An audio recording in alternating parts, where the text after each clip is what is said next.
Well, good evening, ladies and gentlemen. My name is Councillor White, John White, and I'm the chairman this evening. On my left, I have my vice chairman, Councillor Bray. The other councillors who are members of this committee are sitting on the two side tables. These are the ones who will debate and ultimately vote on each application in front of us tonight. On my immediate left and right, I have the TDC officers, including Head of Planning and the committee solicitor. This is a formal committee, and it's important that the councillors can hear and debate all the presentations, so I request that you remain quiet and don't interrupt the speakers. The order of business tonight, on all the applications bar one, we shall have, well, all of them, in fact, will have an officer presentation, and on one of them there will be no public speaking, but on the others there will be speakers for and against the application. If there's anybody from the parish or town council, then the ward councillor, and finally the applicant will have a chance. And then we go back to the officer in case there's any final alterations to their advice. And then the committee will ask questions, debate, and finally vote on the application. Now, we've got a reasonably full agenda this evening, which I hope we shall complete tonight. However, I give warning that if we don't manage it, we shall continue here tomorrow starting at 6 p.m. And I should finally advise that this meeting is being recorded by the council and will be available on the council website in approximately 10 days' time. So that's the official notification. So let's move to agenda item 1. And I can see that we have a full committee. So there are no apologies or substitutions this evening. Item 2 is the minutes of the last meeting. That was the 9th of April for any errors or omissions. And in this case, we have a new committee. There are, however, 4 members of the one that took place on the 9th of April. So I'm going to ask those 4 if they have spotted any errors or omissions, and if not, can I sign them as a true and correct record? I can. Thank you very much. All 4 of them agreed to that. So, we get to declarations of interest.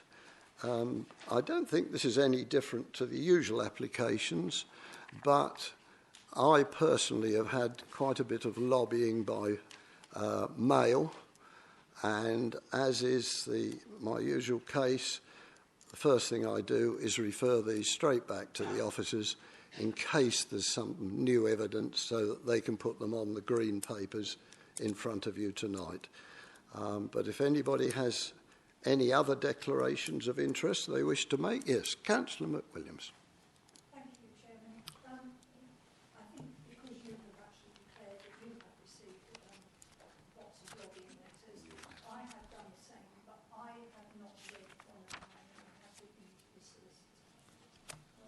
Right, thank you. Yes, Councillor Alexander. I too have received numerous communications via email and postage. I haven't read them along with my colleagues, therefore I'm biased and I am not predetermined in any way. Thank you very much. Councillor Bray. Yes, same as the previous member, exactly the same. I too have received several. They have not been read and therefore I'm not in any way affected. Thank you. And Councillor Fowler. Thank you, Chairman. Yes, I've also received various letters in the mail and email as well, which I haven't read, and they have been forwarded to the solicitor, council solicitor. Thank you, Chairman. Thank you very much. Yes, Councillor Harris. I too have received some letters. I have actually read some of them, but I'm not predetermined in any way. Thank you. Right. I think it goes without saying that Pretty much everyone. virtually all of us have received it. So, and if this does happen again, and undoubtedly it would, we will. The answer is get them to either the solicitor or the planning office so that the officers can have a look at them. Right. Thank you very much. Now, item 4 is questions to the chairman. It's Council Procedure 37, and I haven't received any for that. So we move on, and that takes us then, I think, to agenda item 5, which is a planning application for the Crown Business Centre, Old Ipswich Road, Ardleigh, and you will find that on your agendas, if you've all managed to get the agendas. It's on page 9, starting with that one, and I turn to Mr. Norse to lead us in. Yes, thank you, Chairman. Let's make sure the microphone is working. There we go. Yes, this is an application for the erection of 90 small B1 and B8 use commercial units with ancillary facilities, associated car parking and landscaping, and the construction of 5 commercial office blocks for B1 use, with associated car parking and landscaping. And it's located at the Crown Business Centre, Old Ipswich Road, Ardleigh. And as members are aware, we visited the site this morning to view the site. So this is the site itself. It's immediately off what's known as the Old Ipswich Road, which runs in tandem with the main A12 immediately to the west. And the main access point is roughly in the centre of the site, where I'm indicating there. As members probably picked up, the area there's quite a number of commercial uses within the area. So I think in terms of the location for this site, it's certainly considered a suitable location for commercial development, albeit it's outside the development boundary for the area. So that's the site itself. You have an aggregates works further to the northeast. There's what's known as the Crown Pub further to the southeast. There are some office. There's an office development here, and as noted, it's right next door to the A12. So certainly, in terms of communication links, it's in a very good location. And again, as members will have picked up from their report, there is an extant planning permission for the B1 blocks, and in fact, it's 77 B1 and B8 smaller units. So this is an increase of 13 units on those smaller units. So that's the site itself. Members will be aware where the site is, and aware of the barbed wire we had to get past to get onto the site. That's the site looking to the north. One of the key features of the site, which members will have noted, is the row of very mature, I think, oak trees across the middle of the site. That's looking to the south. You can see the existing commercial building located on the other side of the site boundary, and again, a very prominent oak tree located within the centre of the site. So this is looking outside the site, again looking to the south, and again, members will have noted this morning, there's a fairly mature bank of or sort of trees and bushes to the site boundary, which will be retained. So this was the approved scheme from the previous application, and in effect, the format and layout is not changing significantly. Perhaps the key area of change is within this area to the southeast of the site, which is just there. And as noted, the trees are running across the site in this direction. So this is the proposed change, and as noted, this is the key area of change, where there's an increase of 10 of these small B1, B8 units, and three more within the wider grouping. As you'll note, each unit has its own parking space set out to the front. The B1 office blocks located to the road, close to the road frontage, also have their own parking spaces, as well as visitor parking spaces as well. Perhaps let's talk about the parking arrangements, because I think it has been an issue. There have been 1 or 2 objection letters received in terms of parking. On paragraph 5.35 on page 21 of your report, it does go through in detail what the actual parking provision is. I think it's worth just me going through that.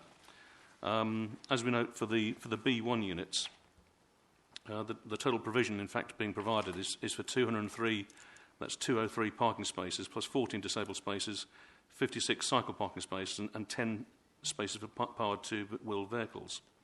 So, in effect, within that area, there's an extra 77 car parking spaces above what would be the normal requirement.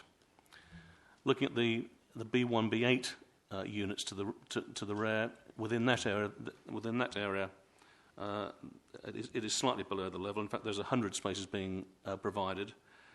If it was all B1 uses, which do tend to generate more car parking requirements, it would need 132 spaces. If it was all B8 uses, then it would be far lower, because B8 is basically storage and distribution, and you'd have a much lower coming and going of vehicles to serve that type of use. So officers consider that actually the sum of 100 parking spaces within that area, taking into account it would be a mixed-use development, is acceptable. And furthermore, taking into account that the parking area to this area, where the B1 units are, there's actually an excess of 77 units. So I think weighing up all those factors into this, we think that car parking has been met on the site. So these are the proposed elevational details. Basically, you've got charcoal cladding and a mix of colours on the scheme itself. Corrugated roofing to the main roof. So these are what are known as the Hudson offices. So these are the 5 big units to the front of the site. And as noted, they've already been approved under the previous permission. So fairly contemporary design. There's a bit of timber cladding being incorporated within the design as well. So I'll just go through quickly those. So these are the main, as you can see, they've been designed as open plan offices on a ground and first floor. Then this is what's known as the Evolve group of smaller units, the B1 and B8 units, which again, as you can see, are mainly two-storey in nature, and again have this sort of cladding, corrugated roofing to the roof, with, as I say, sort of grey cladding and timber cladding to the elevations. So I'll quickly just go through those. So these are, again, the actual principle of the design was accepted on the previous scheme. So I'll quickly run through those.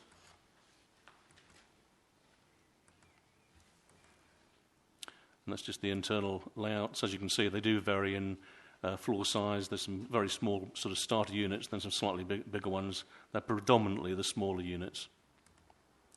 And there's just some more examples of those. So, Chairman, I think that's really all I need to say on this one. So the recommendation is to approve the application. Thank you. Thank you very much. Now we get to the public speaking on this one. We have a member of the public speaking against the application, Mr. Martin Robeson. So if you care to come forward. And I know you've been here before. You know, once you're settled, you have 3 minutes to put the case, sir. Thank you, Chairman. I'm here on behalf of a client who owns and operates the Lodge Park Langham Business Centre, which is just over the other side of the A12 in Colchester Borough. He, and thus I, appreciates the operational needs of small business sites, particularly those in out-of-town centres, out-of-town locations like this. They need at least adequate parking for their requirements in order to avoid the adverse effects that you may have seen on your site visit. He and others nearby, the Apex 12 scheme, routinely persuade local authorities and Essex, particularly here, that parking above the normal maximum 1 to 30 square metre standard is desirable and necessary in these locations. And it's important for there to be a level playing field amongst these operators, and the planning system can help facilitate that. This applicant seems in part to accept this. And I must emphasise that we see the scheme as practically falling in 2 parts. The 5 larger office buildings at the front with their own discrete parking areas, and you can actually see on this drawing barriers in the way of entry into those two parking areas. And then the 90 smaller units at the rear separated by that area of grass. So we say it's not appropriate to somehow aggregate the overall floor space and then calculate the parking requirement across the whole. It's not the way development like this is going to be used. So the front area at the top there is well supplied with parking in excess of the 1 to 30 standard, and I'm sure that will operate adequately, albeit probably at capacity. The rear area is proposed either for storage, which your officer explains generates very little demand for car parking, or for offices in light industry, which obviously has much greater demand.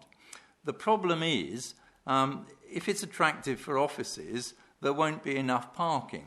It's well below the standard, and by a long way. And no doubt office occupiers will pay much more and be much more attractive tenants to the landlords here.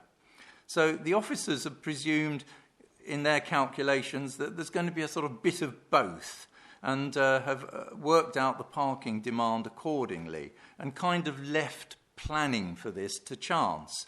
But I say, no, this is something that the planning system can legitimately regulate, and essentially it's your job as the local authority to do so. If you add up if you add the condition I suggest in the correspondence which is provided to the officers, and it says no more than 2,640 square metres of the development within the evolved part of the site be used for B1 purposes, that's the offices and industry at any time, then that will serve to solve the problem of there not being enough parking for that which is used for offices. Your officers in the addendum paper actually say it is accepted that such a restriction as suggested could be imposed. So you're not doing anything wrong or bad or unreasonable. It's just that the officers don't think it's necessary. Well, can you wind up, so Mr. the Robson, big benefit of imposing this restriction is it's going to prevent the worsening of some of the off-street parking in an area subject to a 60-mile-an-hour limit and no street lighting. Thank you. Thank you very much. Now, we know that there's no representative from the parish wishes to speak or the ward member, so I call on the agent, Mr. Kemsley, if he'd come forward.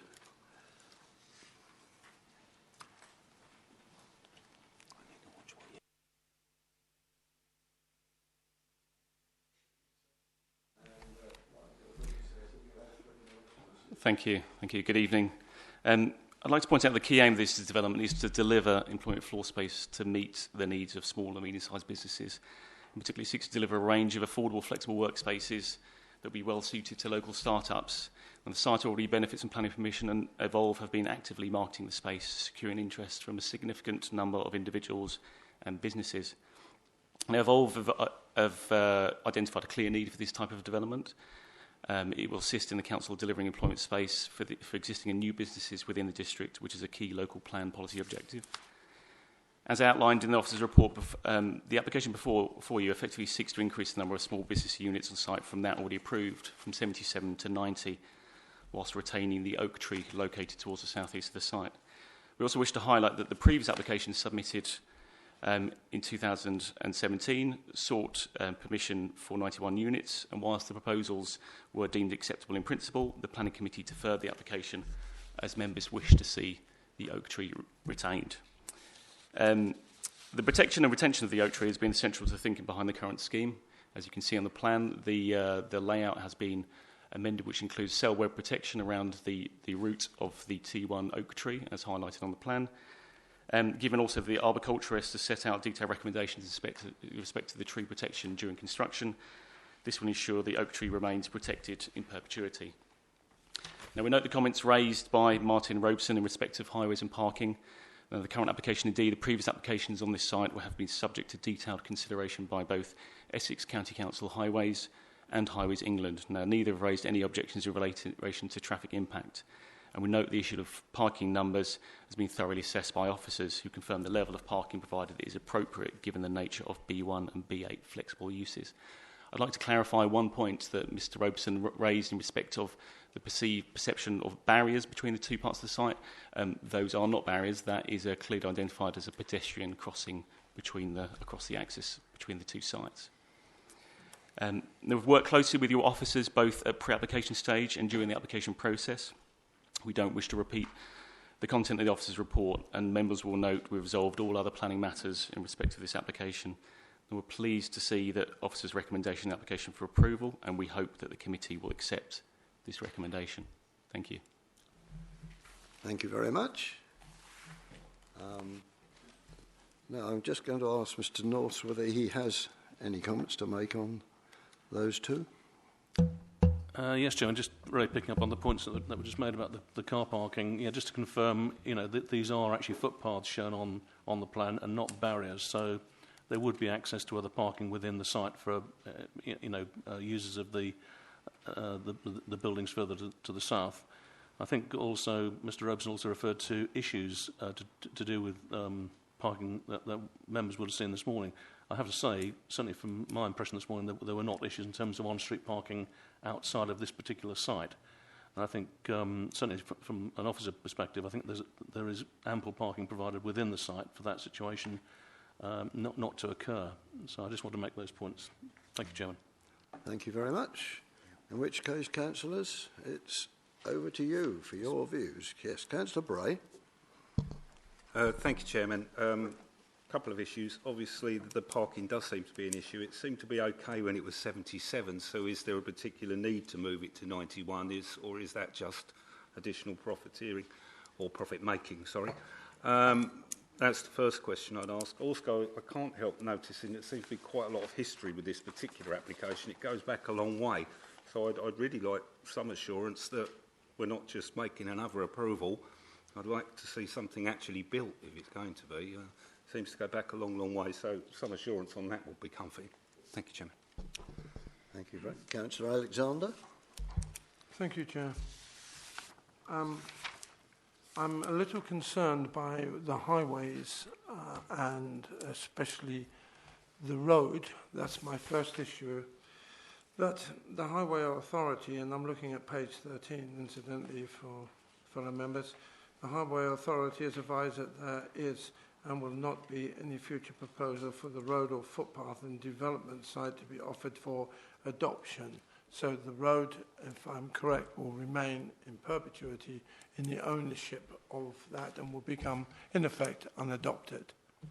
And at that point, could that be rearranged at any time to suit the developer's needs for the future without any form of planning permission?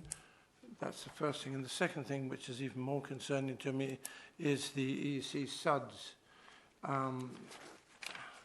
There appears to be some issues over the drainage. No work should be done. I'm working on page 15, councillors. No work should take place until a detailed surface drainage system be on site based on sustainable drainage principles. An assessment of the hydraulic, and it goes on in detail, which is there, but they are looking for a scheme and a site. Could you give us some more information about that, please?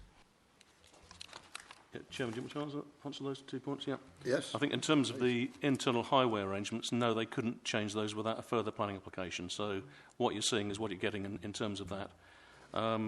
In terms of SUDs, actually on your update sheet, on the green sheets, on the second page, there is an amendment to the proposed conditions. And you'll note the second point, I'll just read that out. The applicants have raised concern that the requirements of condition number 10, which was for the SUDs provision, cannot be complied with, and have contacted Essex County SUDs team with the suggested alternatives. It is therefore suggested that condition number 10 is amended to remove the detailed requirements which have been set down already by the County Council, and instead the condition should read as follows. No phase of the approved development shall take place until a detailed surface water drainage scheme for that phase, based on sustainable drainage principles, and an assessment of the hydrological and hydrogeological context of the development has been submitted to and approved in writing by the local planning authority in consultation with the Essex County Council SUDS team. The scheme should be subsequently be implemented prior to occupation. So we would expect that to be provided as a condition and before any development took place. So members have our reassurance that that will happen. Thank you. So looking at the addendum to the agenda tonight and putting it in perspective, it is generally agreed then that before we can move on, that this will be adhered to, and can we write that in as a stipulation in our final draft? Yes, Chairman. If members approve the scheme subject to those amended conditions, that's what will go on the planning consent. They will have to provide those details before commencing development. Right. Yes, Councillor Harris. During today's site visit, we spoke to the representative of the applicant, and he stated that there could be possibly 400 to 500 employment jobs at this site, which obviously should be welcomed. And I think that these sites and these units offer a stepping stone and a platform to grow into larger businesses and to move on. And I think the size of these units, which I believe are about 400 square feet, means that there shouldn't be 2 or 3 vehicles or more per small business there. However, 400 to 500 employees is, if each of them drive, that's more than the number of parking spaces there. So I do share some concerns there, and the danger would be that if there isn't sufficient parking, that it would overspill, and it would be, considered to be, I would say, quite dangerous to actually park out on the road at 60 miles an hour. So, I'd like the officers to sort of really, give their opinion on the parking once again to assure that there isn't anything else that can be done on this site to increase the parking spaces. And there's also one other issue, which is 5.10 on page 19, which talks about the full height horizontal timber cladding, which is used on these 2-storey buildings. Now, the reason why I mention those is that cladding is obviously in the news once again, in an area where I once used to live, in Barking, where there was a serious fire of 20 flats caught fire, and the fire spread very quickly, and the early indications are that it was due to timber cladding, but that's still to be confirmed, but it was the cladding there. So is this cladding, one of the officers can confirm whether this is actually being looked at from a fire safety point of view? Chairman, I think that issue would be dealt with under the building regulations. It wouldn't be dealt with under planning. So it's not something we would be able to impose or deal with under this process, but certainly building regs, they would control that. So the fire regulations comes under the building regs. In terms of the car parking arrangements have been based on the Essex Highways parking standards. So I think to try and insist on more than that from this site wouldn't be reasonable, unfortunately. It would be very difficult to request that when it does meet the parking standards. So I think that's the response I can give to that, I'm afraid. Right. Yes, Councillors. Thank you, Chairman. I also had concerns regarding the number of parking spaces for the project. There are never enough parking spaces. There never are. I know if you go to many of the industrial areas throughout Essex, you will see cars parked outside, on the verge, all sorts of places, almost bumper to bumper. So there are never enough parking spaces. However, I do feel that, acceptance of the explanation of what is the, Essex County Council highways, it's a good scheme, and I will be happy to support it. Thank you, Chairman. Thank you very much. Councillor Alexander. Thank you, Chair. Page 21, 5.29. we go to the trees now, and the TPO that's sitting with the trees in the agreement that they should be left virgo intacto. The report identifies works to be carried out to trees on the site. One, I'd like to know what this work is that's got to be done on these trees. Are we going to end up with a pencil from a mighty oak? And informative is recommended to advise the applicant that none of these works should be related to the TPO. Well, the only way that is way I can see it, and I might be wrong here, and please give me direction if I am, that if you work on something, a tree with a TPO, you're working on a tree with a TPO. There's no easy way of getting around it. So could you give us reassurance that any work carried out, that one, now I'd like to know what that proposed work is on these trees, and two, the value of these trees as being so close to those buildings, will they benefit from tree bunding and binding to protect them during the construction? Thank you.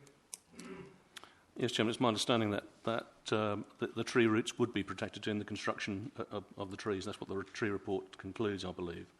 I think we did mention this on site this morning. There is one small tree going to be removed at this location just here, but the remainder of the trees, we would expect the developer to follow the recommendations of the tree report, which are things like, no-dig, sort of no-dig areas within the root protection areas of the trees, for instance. So, again, we can assure members that, that this protection work would be carried out. Yes? Well, thank you very much indeed. So you do not know at this stage then what work is to be carried out to the trees on the site? Are you talking about the one that's got to be removed, a singular, or are we talking about pollarding or something to the trees? What are we talking about? No, so there wouldn't be works to the actual trees themselves, but there would be protection of the trees during construction. So, in other words, there'll be fencing placed around the trees to prevent damage to the trees taking place. So that's what I meant, really. There is one tree being removed, which is this small one in this location just here, and we did look at that, I think, on site this morning. But the remainder of the trees would be protected during the construction phase. In that case, then, Chair, may I say that I will follow my colleague's lead, and if you're looking for someone to second it, I'm prepared to second it as laid out.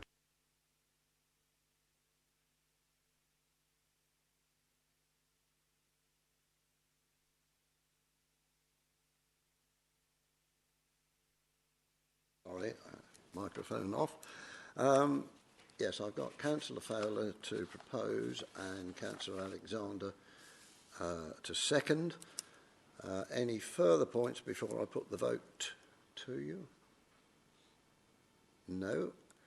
I'm going to then do just that, but before I do, I'm making sure that the recommendation is shown at the bottom of page 10, and it refers to the additional conditions in section 8, which is on page 27.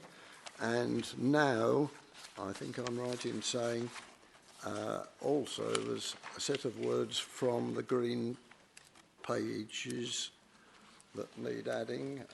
I'm just asking Mr. Norse if I've got that correctly. Yes, Chairman, that's correct, yeah. Right, so you all know what you're voting for. Those in favour, please show. That, with my 2 penneth adds, it is unanimous, in which case that approval is given. Thank you very much.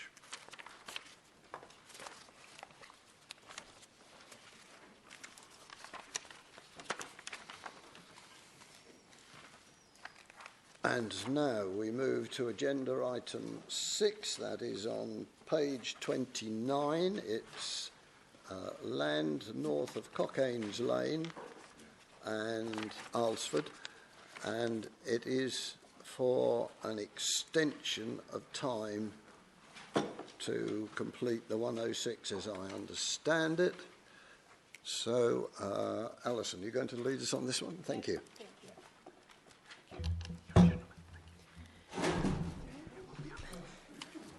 Thank you. Yes, this application was considered by members at committee on the 18th of September 2018, where they resolved to grant planning permission for the description there on the screen, subject to conditions and completion of a Section 106 for affordable housing, education, healthcare and public open space to be completed within 6 months.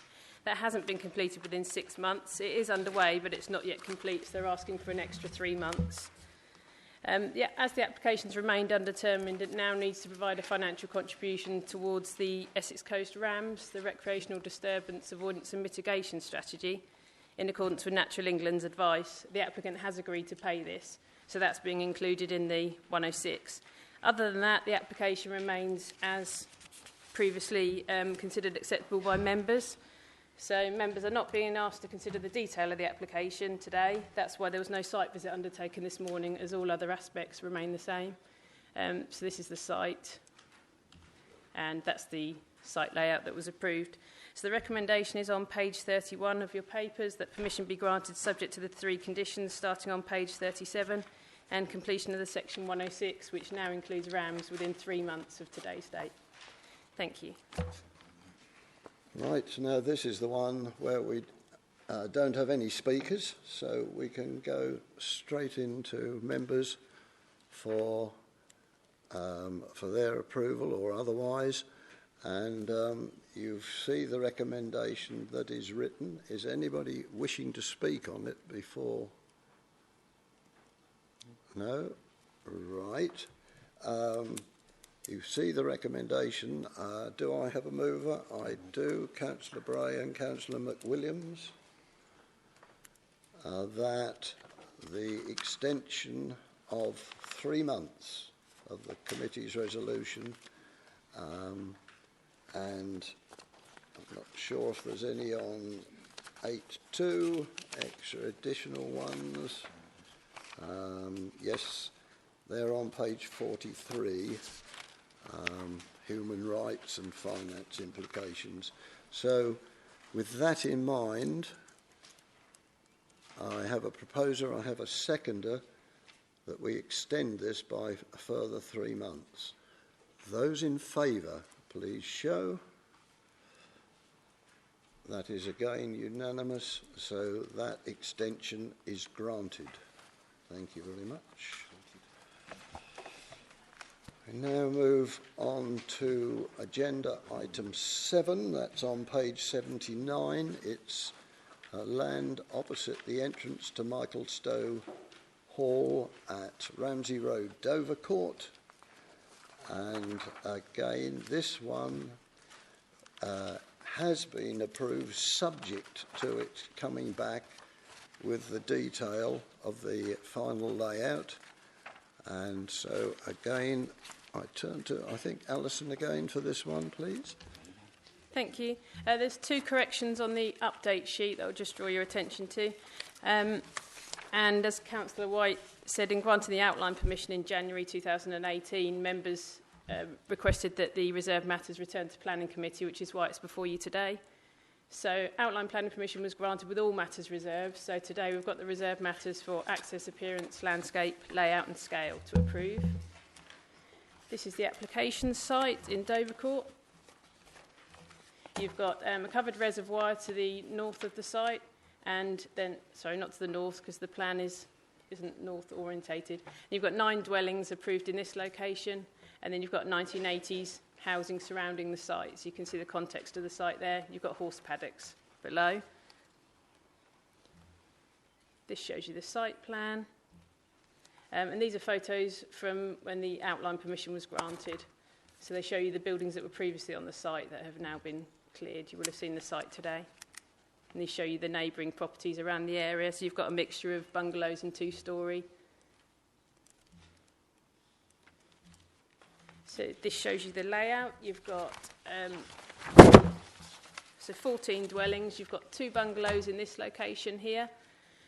As they back onto the neighbour, and we've recommended that permitted development rights are removed from the rear elevation, so they won't be able to put dormer windows or roof lights in without having to come back to us to agree that, to preserve the privacy of this neighbour. You've also got a chalet bungalow here, so 1.5-storey property, and the rest are 2-storey. So the scale is in keeping with the area. You've got a good variety of design, materials, and all the properties meet the garden and parking standards. You've got retention of the roadside hedge at the front, and you can see soft landscaping scattered around in amongst the well-sized gardens. These show you some of the plots. So you've got a good variety of design, materials. You've got plot 15 on there. There is 14 plots, but number 13's removed for superstitious reasons. That's the chalet. And then there's some street scene drawings further back here. So this shows you the front elevation facing the street, where you've got the roadside hedge retained and some extra landscaping and some well-designed properties on the front. Then you've got the access drive with the brick wall here, which then continues round to the chalet with the bungalows tucked behind. And then at the rear of the site, you've got these properties.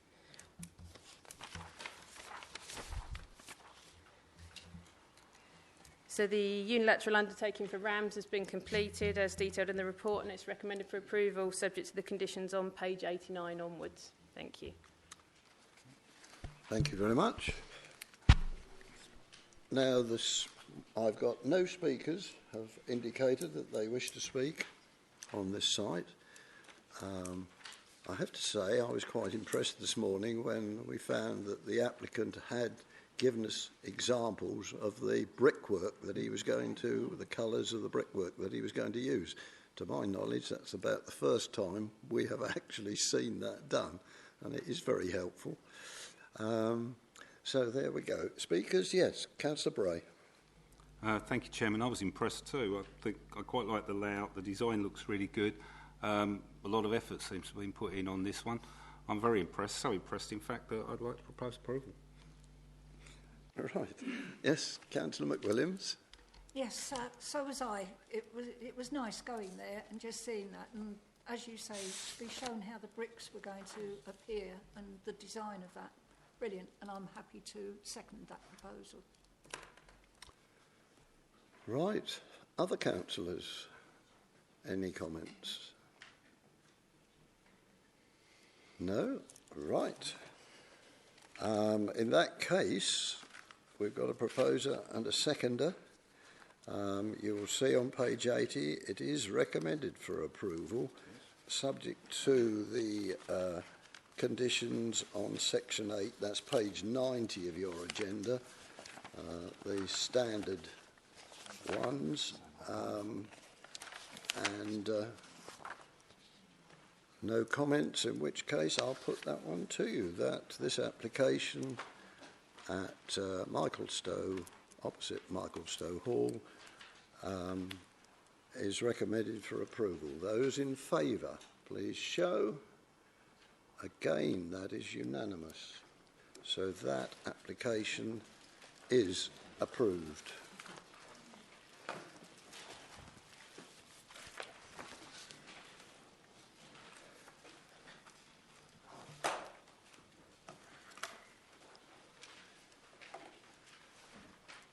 Right, we now move to agenda item 8. That's found on page 93. This is a planning application for land at 19 the Street, Kirby-le-Soken, Frinton. This is the one that you will remember is adjacent to St Michael's Church. And this time, Mr Pigram's going to present it to us. Thank you. Thank you, Chairman. Good evening, everybody. So this application is, as Councillor White just said, it's at Tamarisk, 19 the Street in Kirby-le-Soken. The application seeks planning permission for the erection of 8 dwellings, which would also include slight alterations to number 19 the Street. The alterations being that it will remove the side extension that serves the existing garage/utility room. The majority of the dwellings will be served by 3 bedrooms, however, 3 of the dwellings will actually be served by 4. So here's a site layout, a site location. So you can see highlighted in red the application site. The area towards the bottom there in blue is owned by the applicant but does not form part of the application. So the character of the area is quite well urbanised. There's a lot of residential development around. To the north, you've got the Red Lion Public House, and also to the west, you've got the St Michael's Church, which is a Grade 2 listed building. The site is also adjacent to a conservation area. The conservation area kind of runs along the sort of top of the site there, and then down here. I hope you can see that on the mouse there. So it wraps around the site, but the site itself is actually just outside. So here's a Google image of the site to sort of give a wider context. Okay, so this is the site in the adopted local plan and the emerging local plan for the settlement boundaries. So it might not be completely clear, but in black, just highlighted there, you can see that's the site in the adopted local plan. So the settlement boundary for the area is highlighted in red here. So you can see the site partially falls within that area, but largely where the actual development is sited, it falls just outside. However, within the emerging local plan, you can see that it's been slightly amended, and you can see the full site falls within. So, therefore, so because the dwellings will fall within inside the settlement boundary for the emerging plan, the principle of development in this location is generally considered to be acceptable. To further emphasise that, there's history to this site. Notably, some members might remember a planning committee last summer in June 2018. Outline planning consent was granted for 10 dwellings on this site. So this permission is still yet to be implemented and is extant. So that can be implemented regardless of what happens tonight. So therefore, to summarise, the principle of development is acceptable here. So I'll just run through some photos of the site. So, obviously, members were there this morning, so you should remember this. But this is the entrance to the site here, and you can see number 19 the street just to the rear there. Closer image of number 19. You can see the element just to the front there that's going to be proposed to be demolished as part of the plans. There's another image of the site entrance. There's the existing rear garden. And just another shot there. And there's the sort of wider site as well.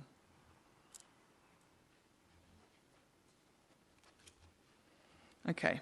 So, first of all, it's important to note that it does represent a form of backland development. However, the application has been assessed against the backland policies in both the adopted and emerging local plans.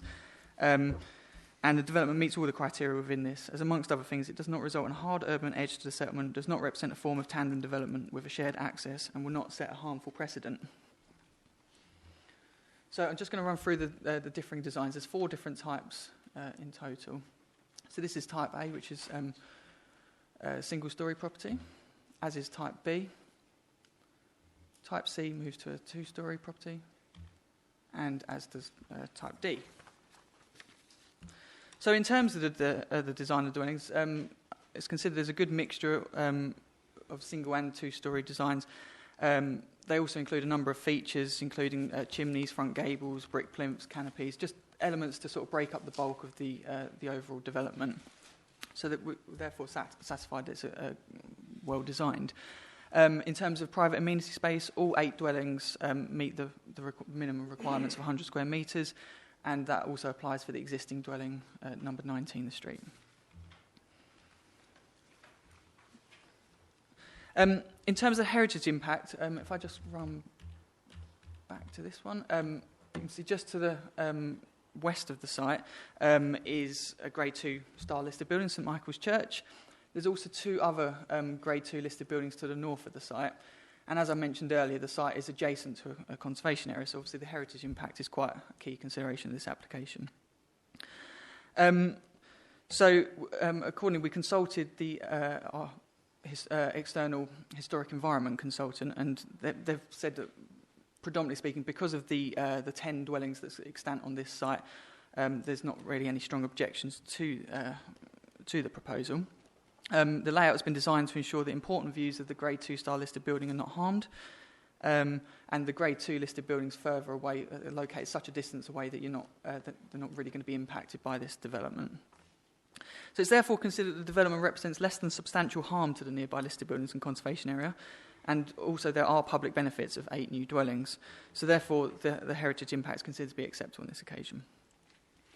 In terms of the impact to the neighbours, whilst there is a degree of impact to them, there is a good separation distances. So you can see here the sort of separation that we've got there. Importantly, the two plots closest to the existing development are going to be single storey, which will reduce any potential overlooking impacts and also makes them appear less imposing.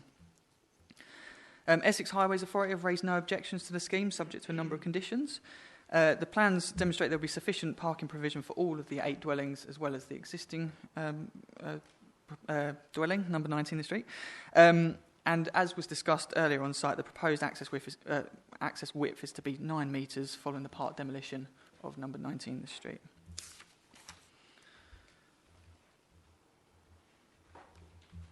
So in terms of the impact of the trees, in addition to the comments that within paragraph, I'm not sure if it's a slightly different paragraph, I think the agenda might be slightly different, but I've got 6.26, but in addition to the comments that I've put in the report, the applicant has actually submitted a tree survey and report as well. So within this, it shows that a number of low-quality trees are to be removed. This is the plan to show those trees that are going to get removed. I'm not sure how much you can see on there, but it shows a number within the site, but they're considered to be of low quality. The oak tree to the southeastern corner and a number of trees along the western boundary, which are located in the grounds of the adjacent church, are legally protected by a tree preservation order. However, the tree report shows the development will take place outside of the root protection areas, and where there are any incursions, specialist construction techniques will be used. The trees to be removed are considered to be adequately replaced with soft landscaping, which is recommended as a condition. A final financial contribution towards open space and RAMS has been agreed and completed. Frinton and Walton Town Council recommend refusal. The reasons for that is the proposal represents backland development, will be overdevelopment of the site, will be located opposite a busy junction and will have a narrow drive. There have also been 2 letters of objection received and 2 letters of support. In summary, the site has an extant permission for 10 dwellings and is included within the settlement boundary of Kirby-le-Soken within the emerging local plan. Therefore, the principal development is considered to be acceptable. The proposal does represent a form of backland development but meets all of the criteria to be acceptable, while the design, layout and impact to neighbours are all considered to meet the relevant plan policies. There is no significant harm to trees or highway safety, and the public benefits of 8 dwellings outweigh the limited harm identified to the designated heritage assets. The development is therefore recommended for approval. Thank you.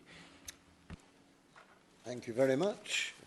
Now, as far as public speaking goes, I have Ms. Lucille Cowell, who is the applicant, if she could come forward.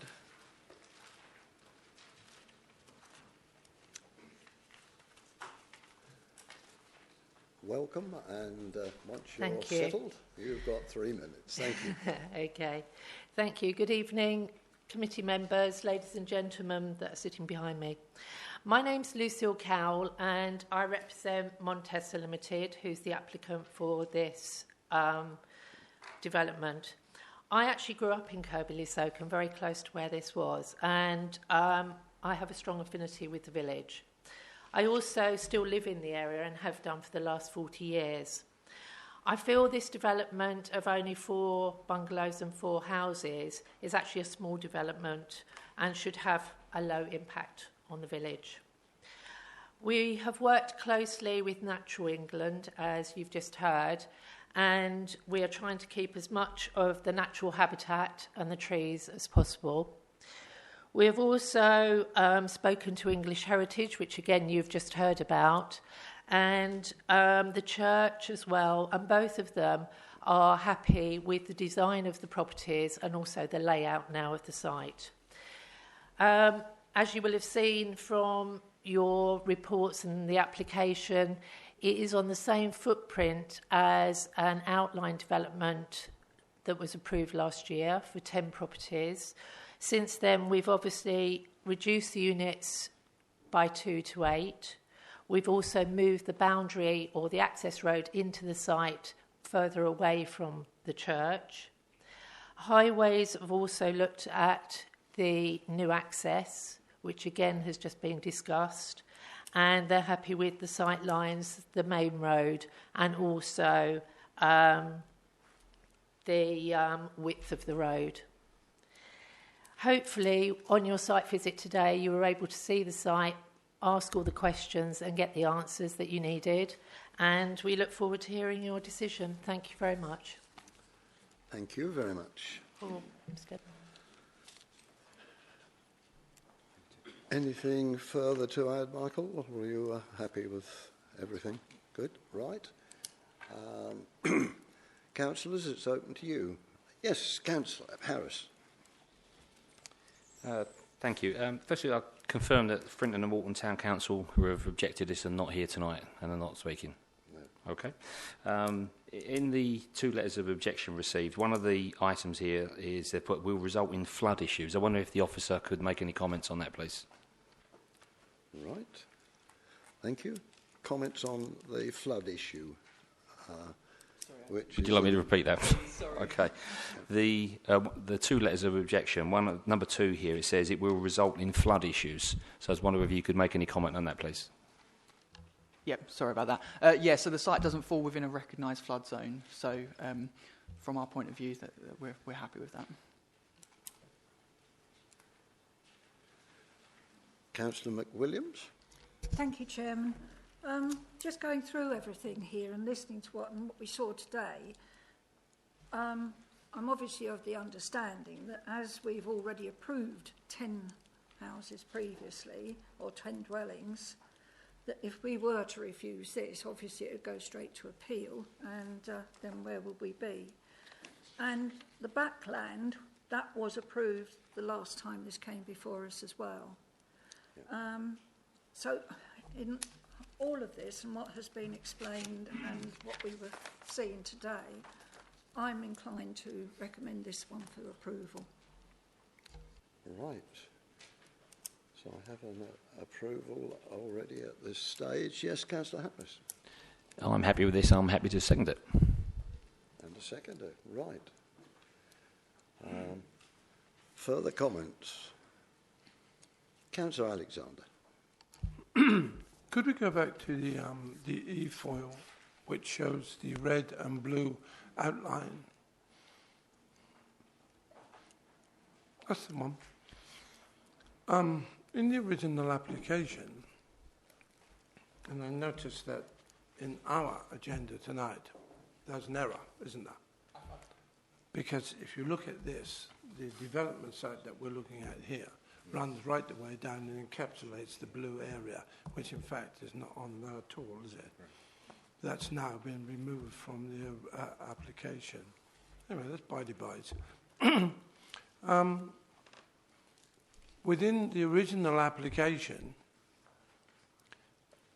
a part of that blue area, the blue chevroned area, there was also a part of the development area, correct? Which would have put in the other properties.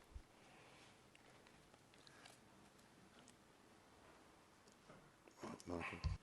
Sorry, I didn't hear that second point. Sorry. Let's try that again. Yeah. If you look at that overall, the area, the blue area also had permission at the last application before the reduction to place properties on that blue area. Am I right? Yes. Hold on, I've got a screen of the original outline consent. I believe that was just on the red line previously, so I think it's the same this time. To answer your point, I hadn't seen the image on the agenda until tonight, but there was a change of the site plan during the course of the application. It originally did cover what you're seeing on your agenda, but it was changed, so I'm wondering if that might be why it hasn't quite made it onto the agenda. But the actual site is this red line area that's highlighted here.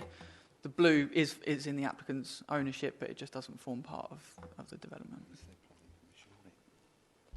What is the overall footprint of the red area in meterage? Size of? Right, so the original with the blue was 0.49 hectares. I haven't got the exact figure of what it is without the blue part, but I would estimate about 0.4 hectares. 0.49, how unusual. May I just then ask, the finite line between the red and the blue in which a development was allowed to trespass over that into the blue area, would that still remain, as this is now a new application, with a much reduced footprint of land? Or does that fall? And this is a new application entirely in its own right. My understanding is the original application still stands, so it could have 10 properties on, but this is a reduction. I see what you're suggesting, that the 2 reduction might have been in the blue area. Is that what you're... Yes. Yeah. May I return Further, to this, Chair? please do. Yeah. Am I not right in saying that the area in the red, if I read this correctly and measured it in my mind, falls outside of the area required in which a financial contribution would have to have been made? And with the blue one, a financial contribution would have had to be made in that respect. Is that correct? Yeah. Yes, please. Right, so the financial contribution would have kicked in at 0.5 hectares. So including the blue area, it still would have fallen just below, but obviously with the blue area not part of that, the overall site plan, it falls quite far beneath the threshold for financial contributions towards affordable housing. However, there is going to be a financial contribution towards open space and to the RAMS contribution, so there is still those contributions.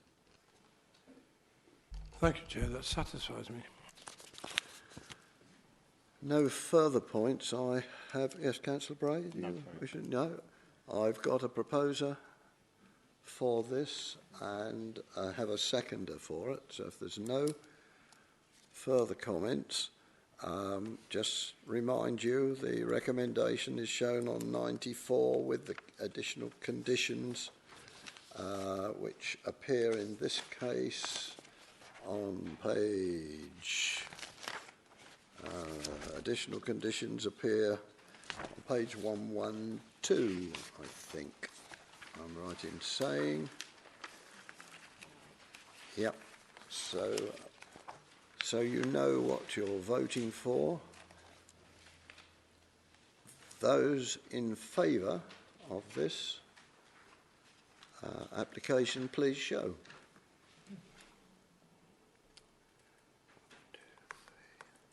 And those against? We have 2 abstentions, if that is correct. So that will be 7 in favour, 2 abstentions, so it is approved. Thank you very much.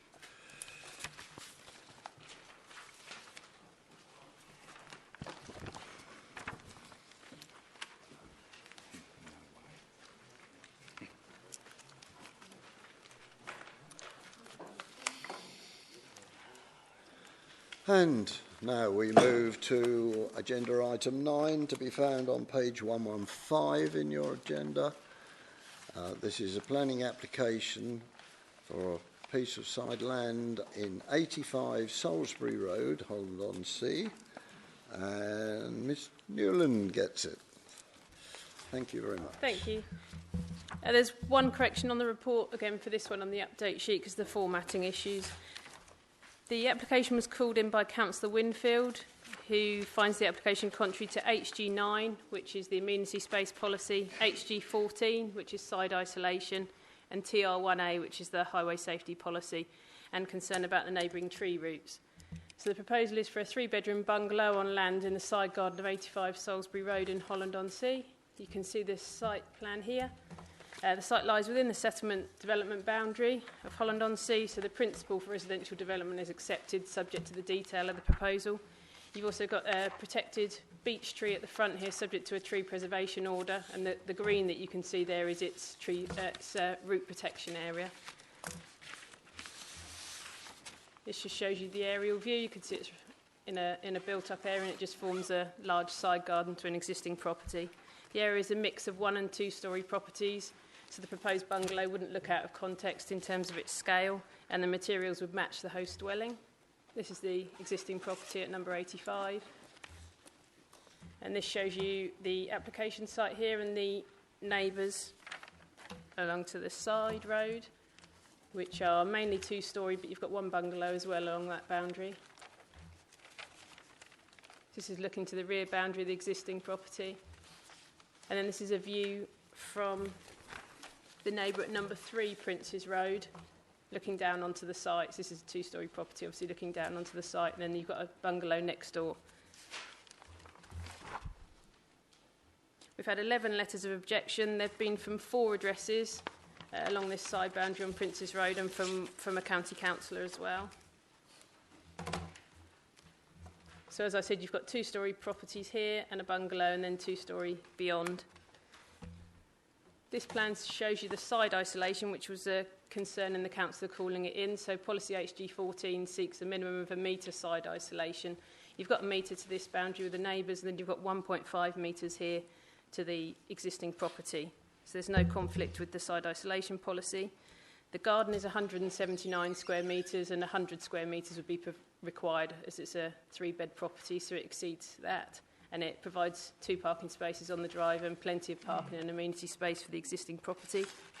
We're recommending that permitted development rights are removed. It's a bungalow, as you can see here, so we're recommending permitted development rights are removed for dormer windows and roof lights so that there wouldn't be any overlooking. So you'd have a standard boundary fence that would prevent overlooking from the ground floor windows.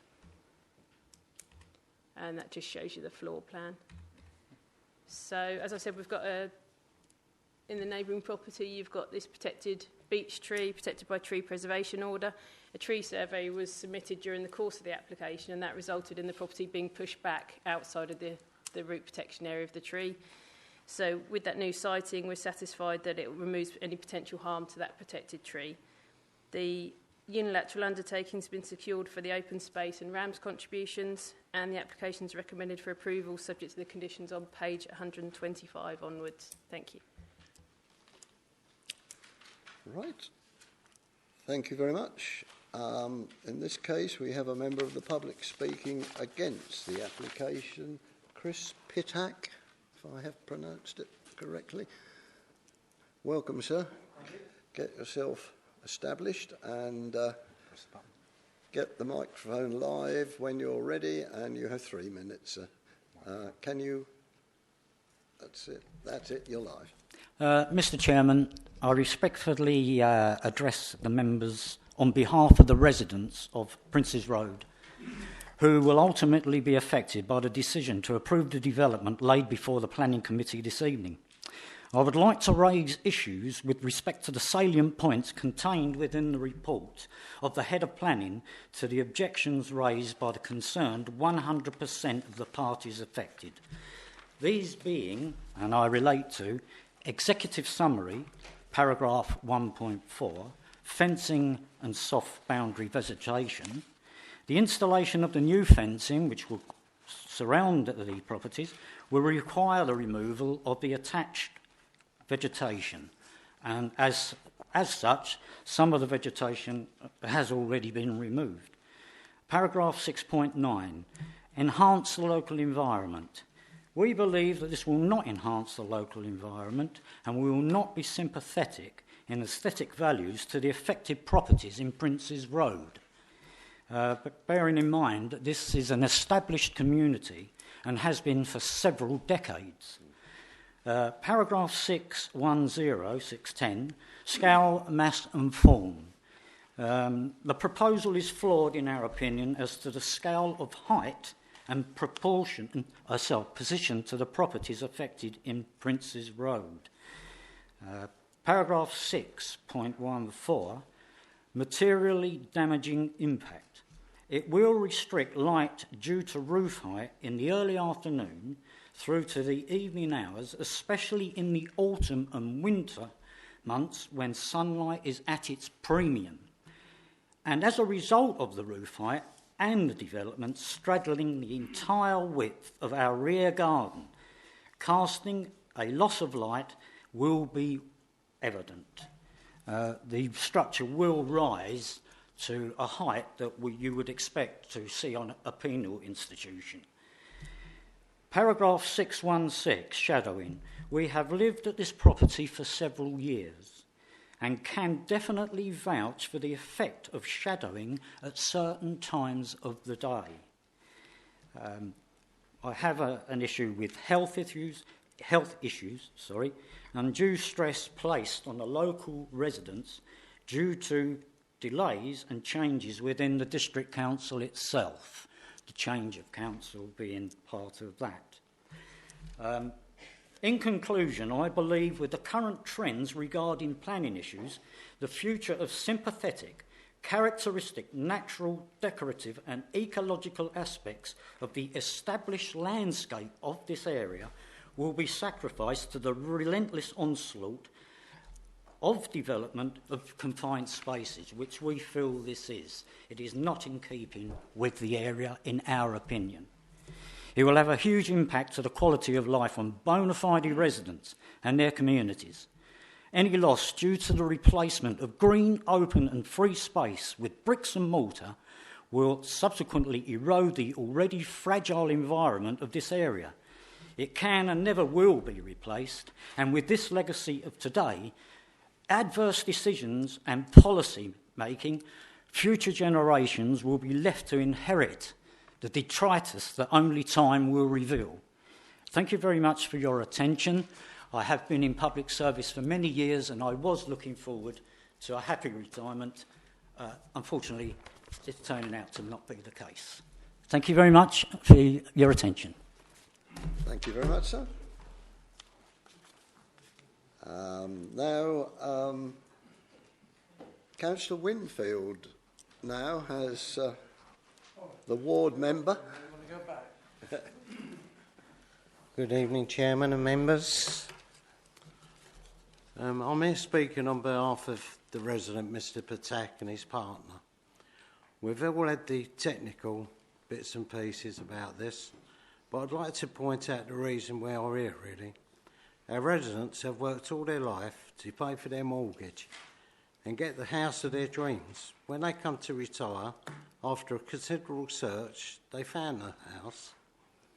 They so dearly wanted it, with an ideal garden to go with it. They went for an estate agent, a solicitor who did a search on the house, so they did everything properly. Then this happens, which is clearly shown on their health. The garden's going to be enclosed. The light will be affected on some certain months of the year, clearly not the garden they would have chosen. If they had known this was going to happen, they wouldn't have bought it. They've had a happy, blissful 7 years. They've become an important part of the community. Should we not look after our residents who helped to make Holland-on-Sea a place it is today? Only the question there is, will they be able to sell it with the addiction on the back of it? I know these are not planning policies, but in our opinion, it breaches Tendring District Council own corporate plan. We're not against houses being built or renovated, we've all done the same, but the only thing I'm against is when it affects others. I'm all for progress, but why spill people's lives who've lived there, enjoying their retirement there, got the house of their dreams, and someone comes along and spoils it for them? Thank you for your letter. Thank you. Thank you very much, sir. And now the agent for this one, Mr. James Thomas, if he's there. Welcome, sir.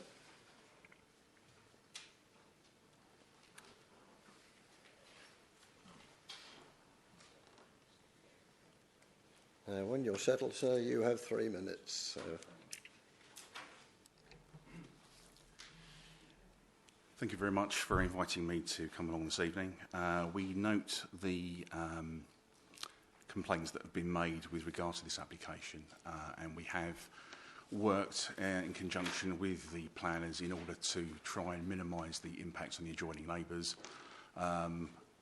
by doing various things. We're looking to try and keep as much fauna along the adjoining boundary of Princes Road as we possibly can. We are looking to put some additional fencing in if required. And generally, with regards to the tree that's TPO'd existing at the moment, yes, we have removed the tree protection part by sitting the property further back. And that's pretty much all I've got to say, really. If you've got any questions, then by all means, that's it. Thanks very much for your time. Right, thank you very much. So, don't know whether Ms Nealon wants to add anything or... Yes, please. Right. I just wanted to make a comment about the fencing. Obviously, this is currently side garden to an existing property, so the permitted development rights exist for outbuildings in this location if they wanted, but also for fencing up to 2 metres high along the boundary. The only vegetation that's protected is the TPO beech tree at the front, so that could be removed at any point, the vegetation. I just wanted to point out that we've got duplicate conditions. Condition 5 and 12 are the same, so that just need to be updated in the recommendation. Thank you. Right. Councillors? Yes, Councillor Harris. I must admit, when we visited the site... Use your mic. Sorry, hello, can you hear me? Okay.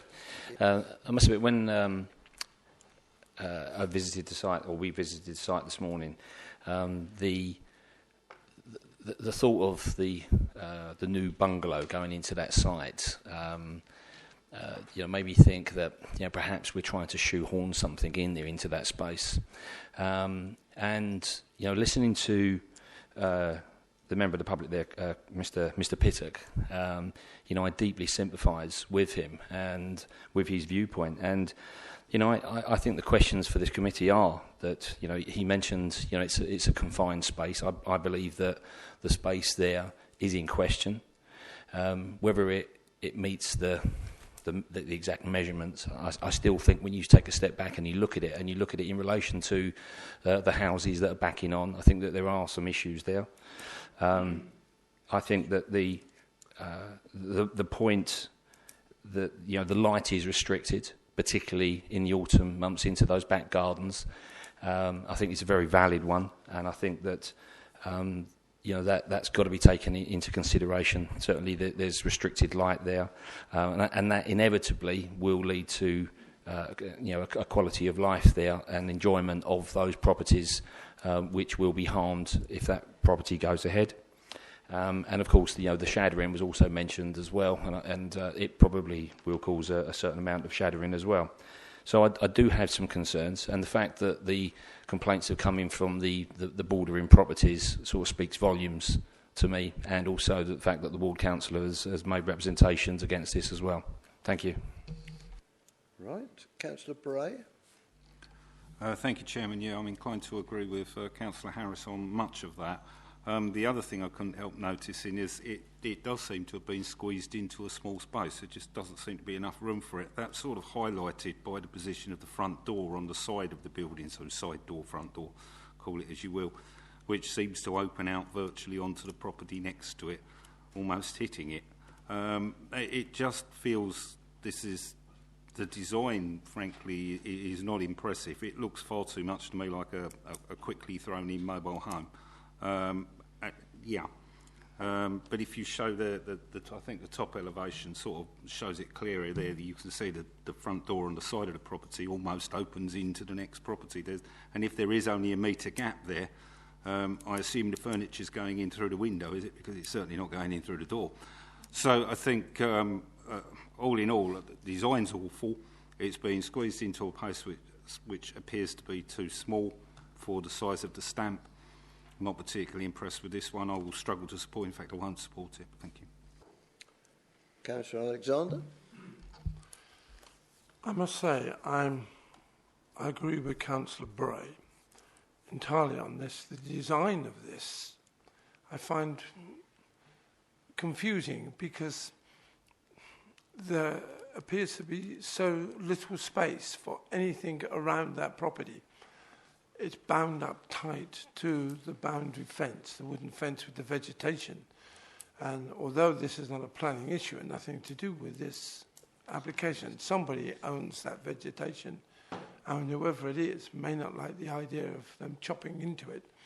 So with the removal of that fence, and there is also, as you walk down into the area, we eventually managed to see the site entire. There appears to be some kind of a movement at the bottom where this would be sitting, which may reduce the distance between the rear of that building and the actual fence line, some considerable distance. It's supposed to be 1 metre. I believe that's correct, 1 metre from that to that. And yet it talks here on page 120 that any boundary planting should be planted a minimum of 1 metre back. And so all the planting all the way round, if there's any planting, there's no back area. And I'm not too sure how that would work, to be perfectly frank with you. If the vegetation was to go up from the back, it would be like living, I don't know, in a near jungle situation. It's the design that's causing me the concern. I understand the gentleman wishes to put a building there, and I can see his point of doing so. There's ample space around it. That's unarguable. We can't argue with that. The tree, it looks like that's being looked after, although I'd still want to see binding around those roots in the construction area, as beeches are very common to being destroyed by damage to roots.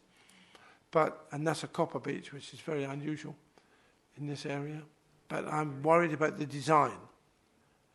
It's that door there that's causing my problem.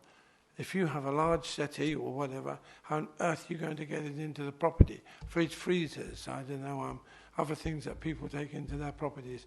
It's the design issue that I am concerned by. Thank you. Councillor Bray. Thank you, Chairman. Yeah, I just really wanted to clarify. I'm conscious as this is a full application, and therefore there are very few things on which we could refuse if we were minded to.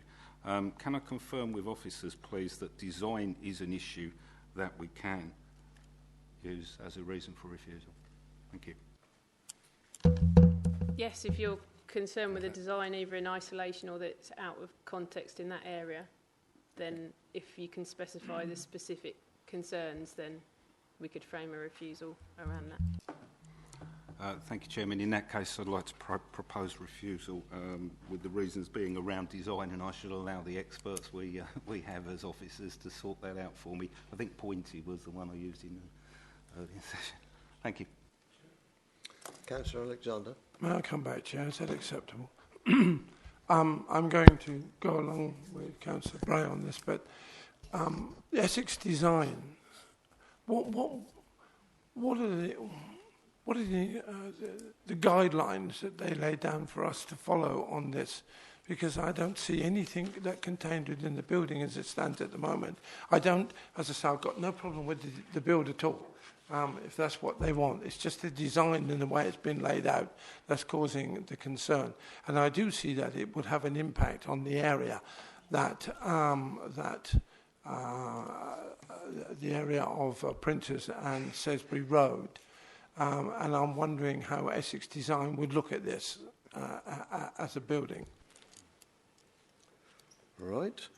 I won't call for a seconder at this stage for further discussion. But you've got one. I've got one, have I? Right. Okay. Then let's have more of a debate on it so far. One question I've got, it showed on the plan there's parking for 2 cars. How do those cars, are we saying they would have to reverse out into Salisbury? Because I can't see a turning circle as such, but that I suppose compared with the design is quite a minor point, but I think I'm going to ask Alison just to have a look at that.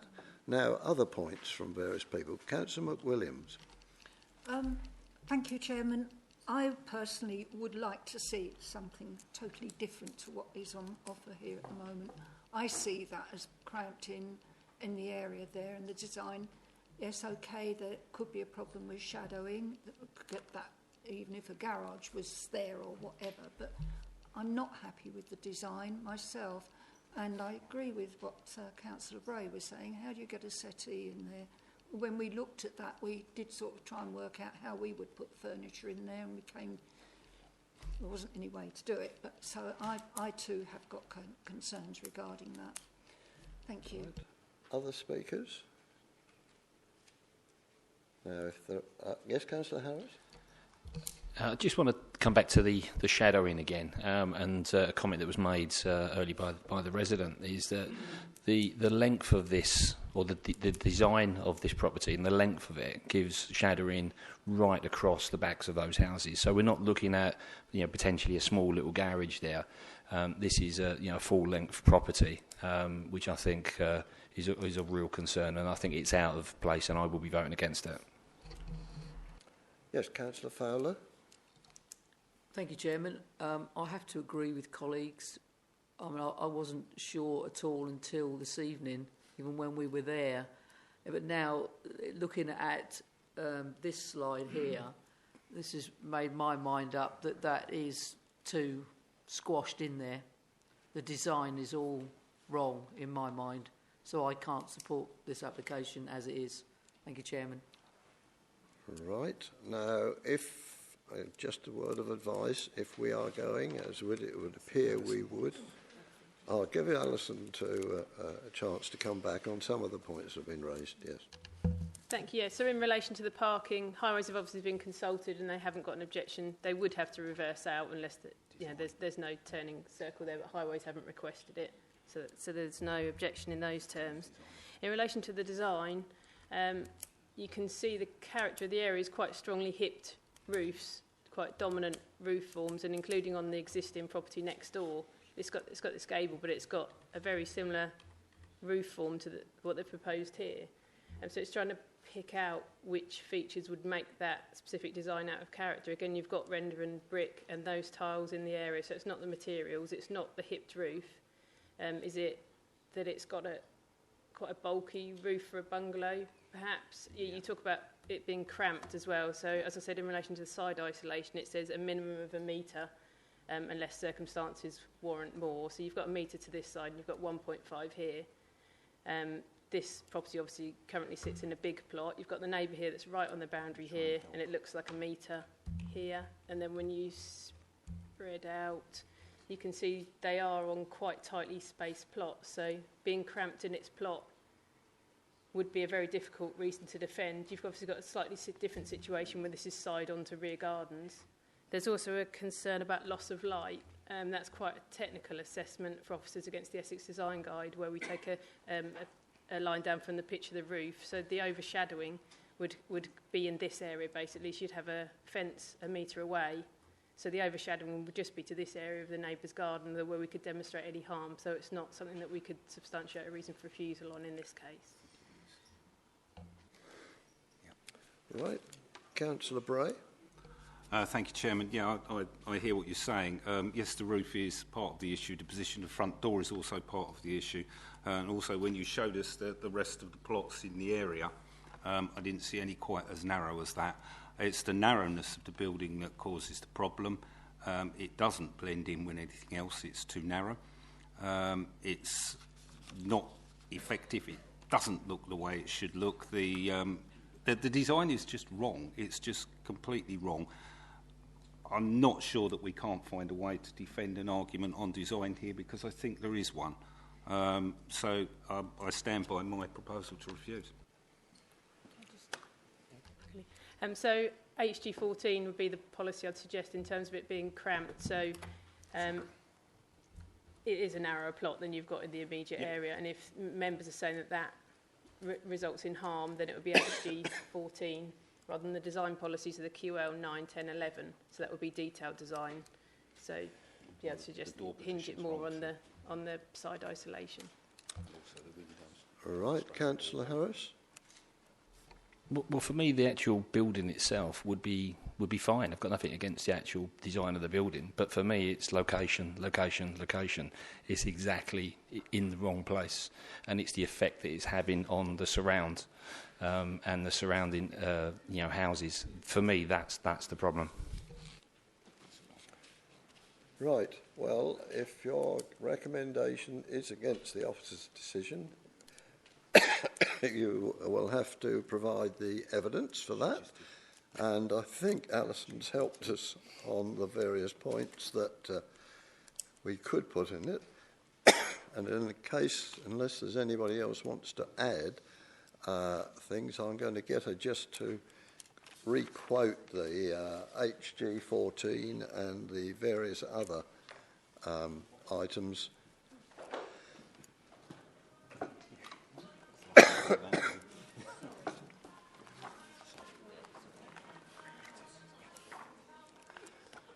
I remind you, Councillor, that's £5 in the Chairman's fund.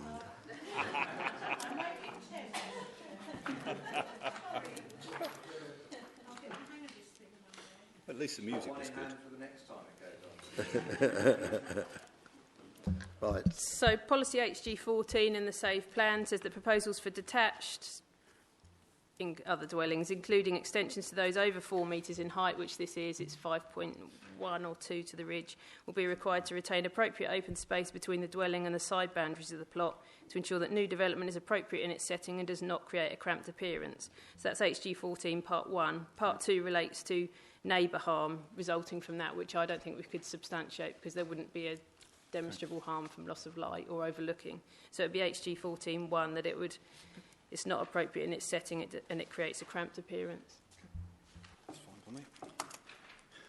Yep, I'll turn to the proposer and the seconder. Are you happy with those items? Yep. You are. Right, so you're now going to vote on that with those points as the points of argument. Those in favour of approving it, to start with. Oh, no, I'm going against myself, so it's those in favour of refusal, put it that way, rather than the double negative. Much better, much easier. Much easier. Those in favour of refusal, please show.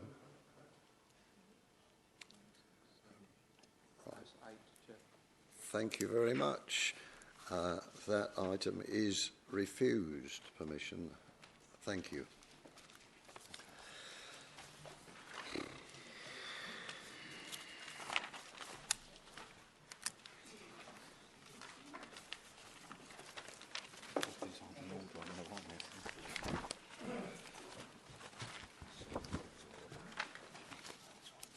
Now we turn to the other end of the district, and we have agenda item 10 to be found on page 131, and this is for an application in Folkards Lane, Brightlingsea, and I think Mr. Norse is going to help us on this one.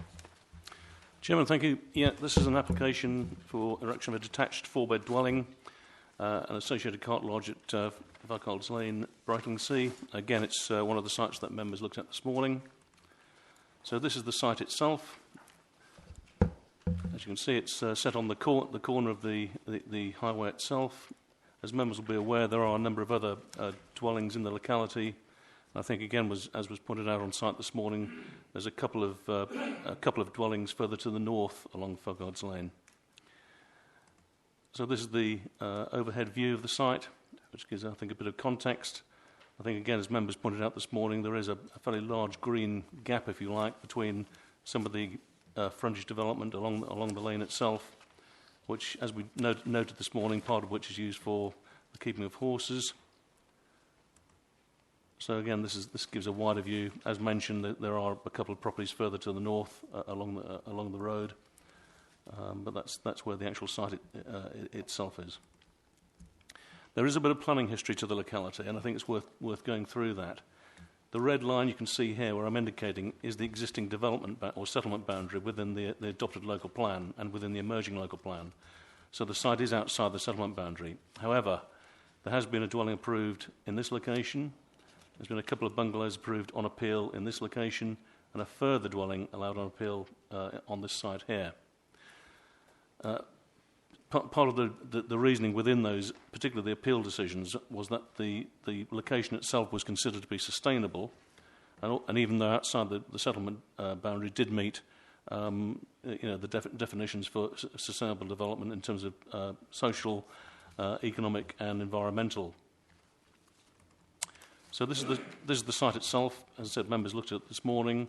So this is looking across the site towards the paddocks and the dwellings further to the west.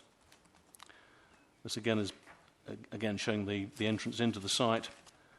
As again, we saw this morning. And then looking further to the south. So again, on the left-hand side, you've got the existing road frontage. And then again, looking down at the lane itself. And then that looks back up the lane from the existing access. You've got the Kennels property, which is located on the left-hand side with the application site on the right. So this is the proposed scheme. As noted, the existing access will be retained as the key access into the site.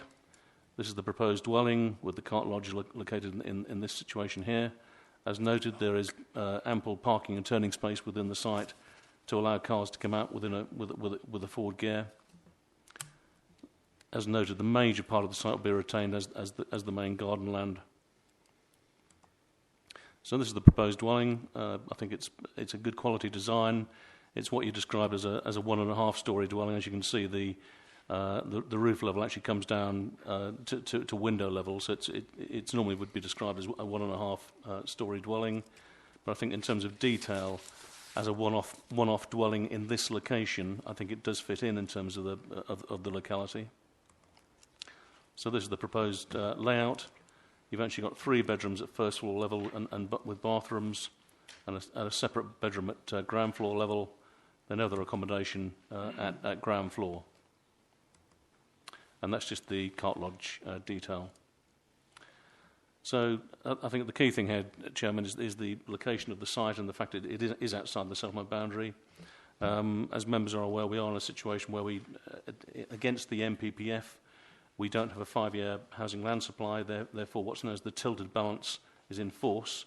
We do have to consider sites on the edge or just outside the settlement boundary and consider whether such sites are sustainable. You'll also note that there's no objection from the Highway Authority to the proposal either. So I think taking into account the nature of the recent appeal decisions in the locality and the fact that it is accepted that this is a sustainable location, the proposal is considered acceptable. We note there have been objections from a number of neighbours, including the kennels on the opposite side of the highway. We don't consider in this particular situation that they are substantial enough to consider a refusal of the application. Therefore, the recommendation is to approve the scheme. Thank you, Chairman. Thank you very much. And now we have Mr. Pearce, Mr. John Pearce, who's acting on behalf of a neighbour. Thank you, sir. Welcome, and you have the inevitable 3 minutes, sir. Thank you. Good evening. Yes, I speak on behalf of the neighbours of the site to the east, who are the owners of Brightlingsea Boarding, Kennels and Cattery. Our client's business was established in 1985 and provides accommodation for up to 41 dogs and 24 cats. The business has 5 full-time employees and has been able to thrive due to its rural location, so the dogs and cats accommodated at the site can make use of the space provided, particularly externally. This location, away from any noise-sensitive receptors, such as dwellings, has ensured that the business can operate without adversely impacting the amenity of local residents. The continued operation of the business will be put at risk by the development of a new dwelling in such close proximity to their premises, and this could result in complaints to the Council's Environmental Services team due to concerns over noise generated by the kennels and cattery. This could then result in restrictions being placed on the business, which could ultimately result in the closure of the business, with the loss of 5 full-time jobs. The loss of a well-used service for the community would be seriously detrimental to the local economy. In addition, as has been stated, the site is located well outside of the settlement boundary of Brightlingsea, and therefore there is a clear conflict with policy QL1 of the local plan, which sets out the district's identified and agreed settlement hierarchy and aims to protect that countryside. The character of Folkards Lane in this location is of undeveloped land comprising paddocks with established boundary planting in the form of hedgerows and trees. Given that the land to the north and south of the site are undeveloped, the proposal of a large 2-storey dwelling and cart lodge would appear detached from existing development and would integrate poorly with its surroundings, encroaching upon the undeveloped countryside. In addition, the orientation of the proposed dwelling with the rear elevation facing the lane constitutes a poor layout and is highlighted further by the recent removal of vegetation in the area. Folkards Lane is a single-track lane in its entirety, leading north from Red Barn Road with a width of less than 3 metres. The lane serves several residential properties, the number of which will increase due to the recent approvals as pointed out, as well as the businesses in the lane, including our clients. The narrow width restricts capacity, and an increase in use of lane due to this proposal and other approved development would be likely to result in frequent conflict between all users of the lane. The applicant has referred to being able to live at their business, thereby reducing vehicle movements. However, there is no evidence that a lawful commercial use is ongoing in the surrounding paddocks. If a commercial operation does occur, this would further increase the vehicular movements in Folkards Lane. The access to the site itself is located in close proximity to 2 sharp corners, thereby significantly restricting visibility at the proposed access. The visibilities for vehicles using access, which would be more frequently used than for the existing use, is not up to the standards required given the proximity of the bends in the road, particularly to the east. The application proposal is unacceptable in principle and would harm the character and appearance of this rural area. The access is poor and the development could be detrimental to the business operation at Brightlingsea Boarding, Kennels and Cattery. We therefore respectfully request that you refuse this application. Thank you. Thank you very much, sir. And now, on behalf of the applicant, Mr. Mark Potter.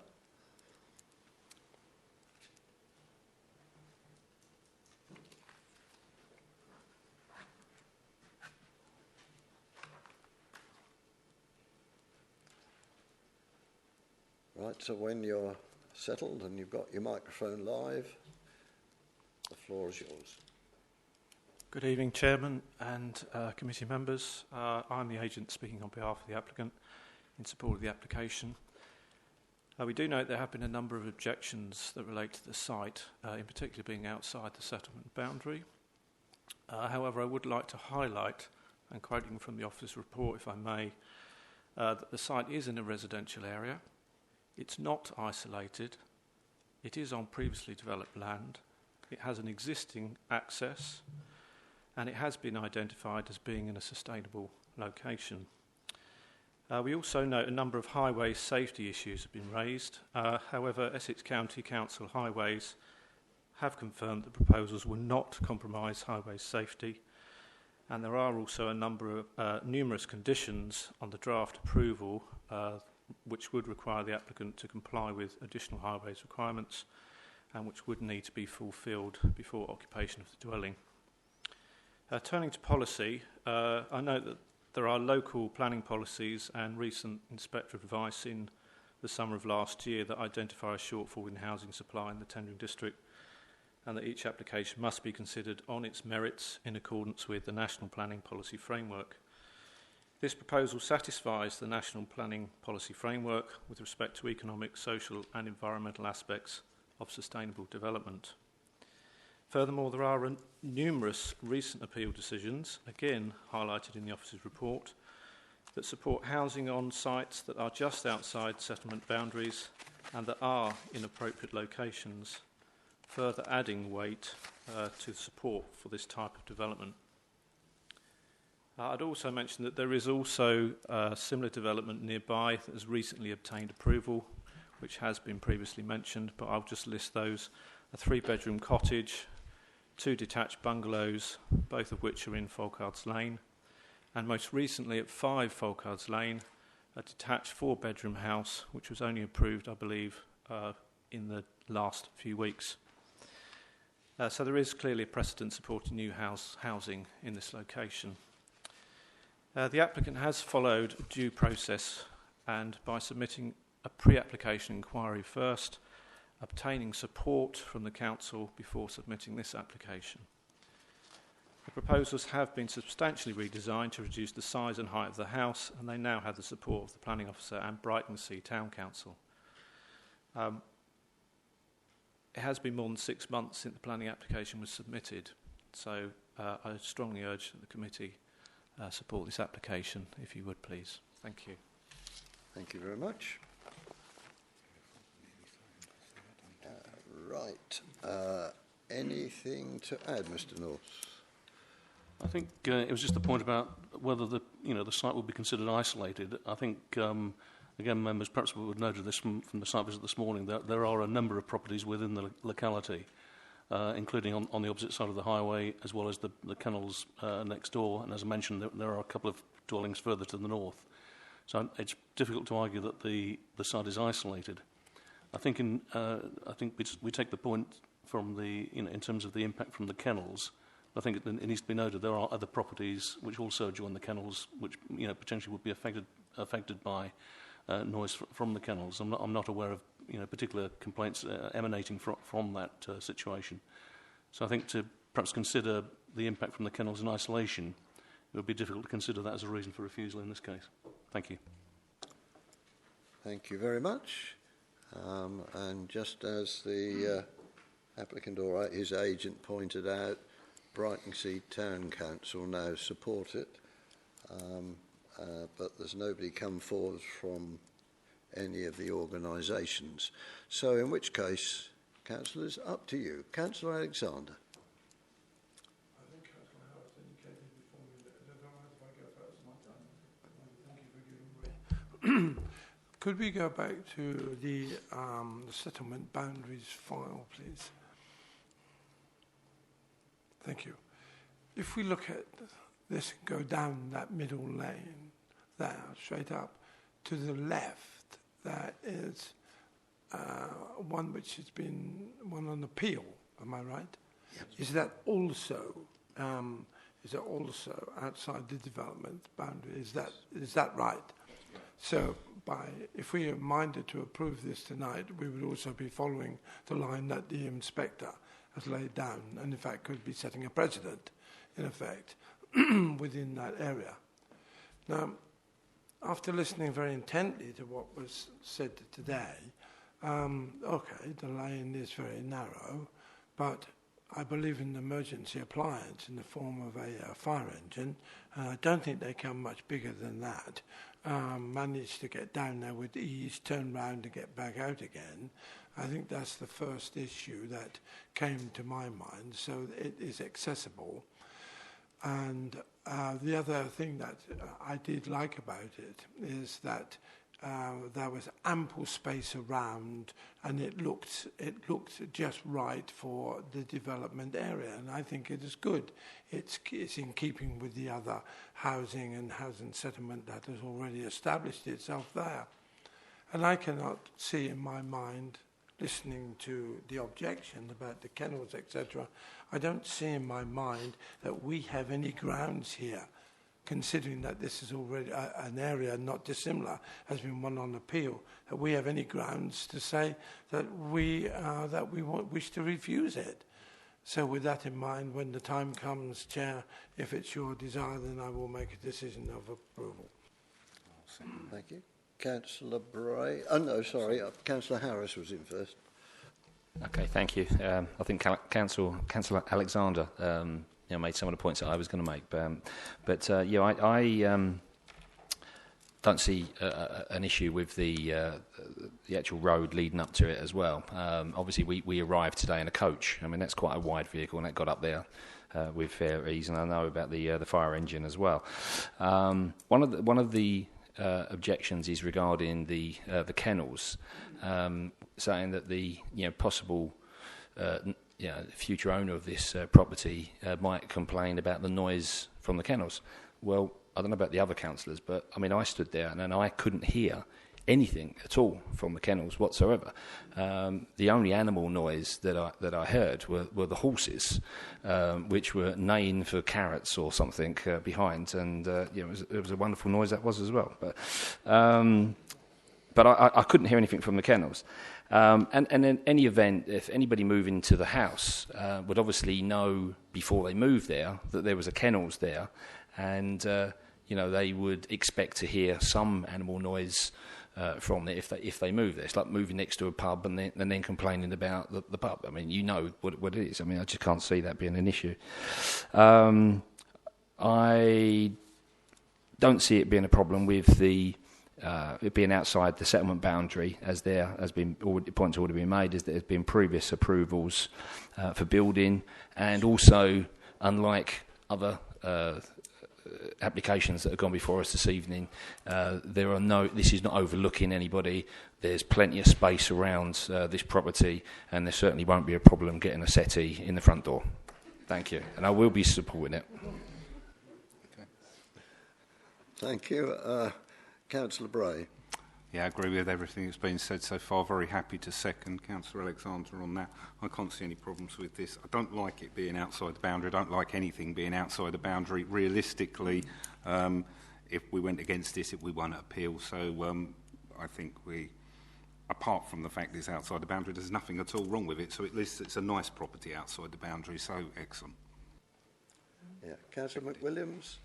I agree with everything that's been said. I'm like Councillor Bray. I wouldn't normally want to see anything outside a settlement boundary, but the precedent has already been set.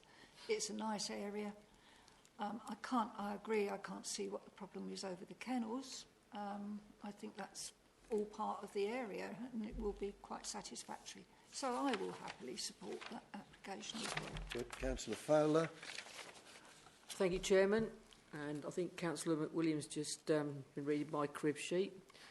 No, I don't think she has. I absolutely agree as well. I don't think there'll be a problem getting a sofa in there.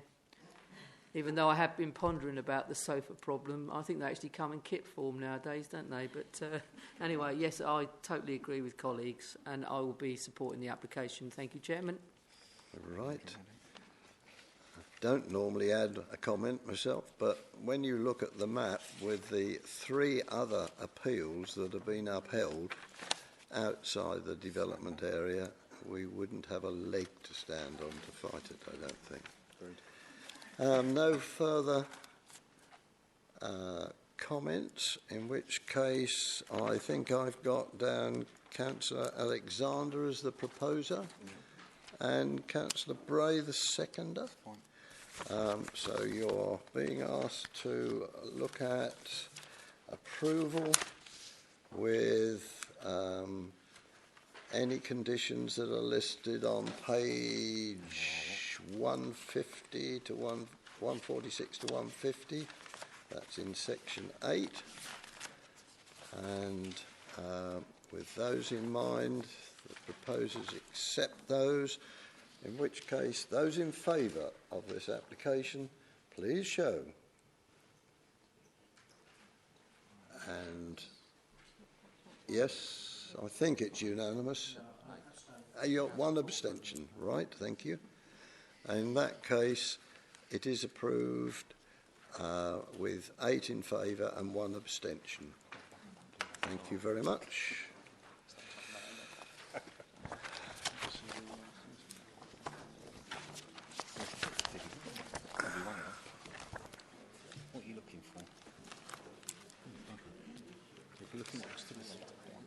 And now we move on to agenda item 11, which is to be found on page 153. My understanding is that this one's in front of us because it's for a TDC officer. I'm not 100% certain on that, but I think that's the reason it is in front of us. And this one, Mr. Bigram. Thank you, Chairman. Yep, so this application is at 16 the Spennels within Thorpe-le-Soken. The application seeks planning permission for a first floor side extension above the converted garage, which will see the number of bedrooms increase from 3 to 4. The application is before committee tonight simply because the applicant holds a politically sensitive position within the council. So the site is in a prominent corner plot facing out to a communal public open space. The surrounding area is relatively urbanised with residential development to all sides. Further out, the character takes on a more rural feel, but you can't quite see that in that image there. But the predominant character is quite urbanised. So here's just a few site photographs. So there's the front elevation. I think we stood roughly in this position earlier today. And there's a picture from the side elevation. And here's the existing elevations and floor plans. So here's the proposed elevation. So in terms of the design, initially the case officer did have concerns because the extension was projecting a little bit further forward than it should have.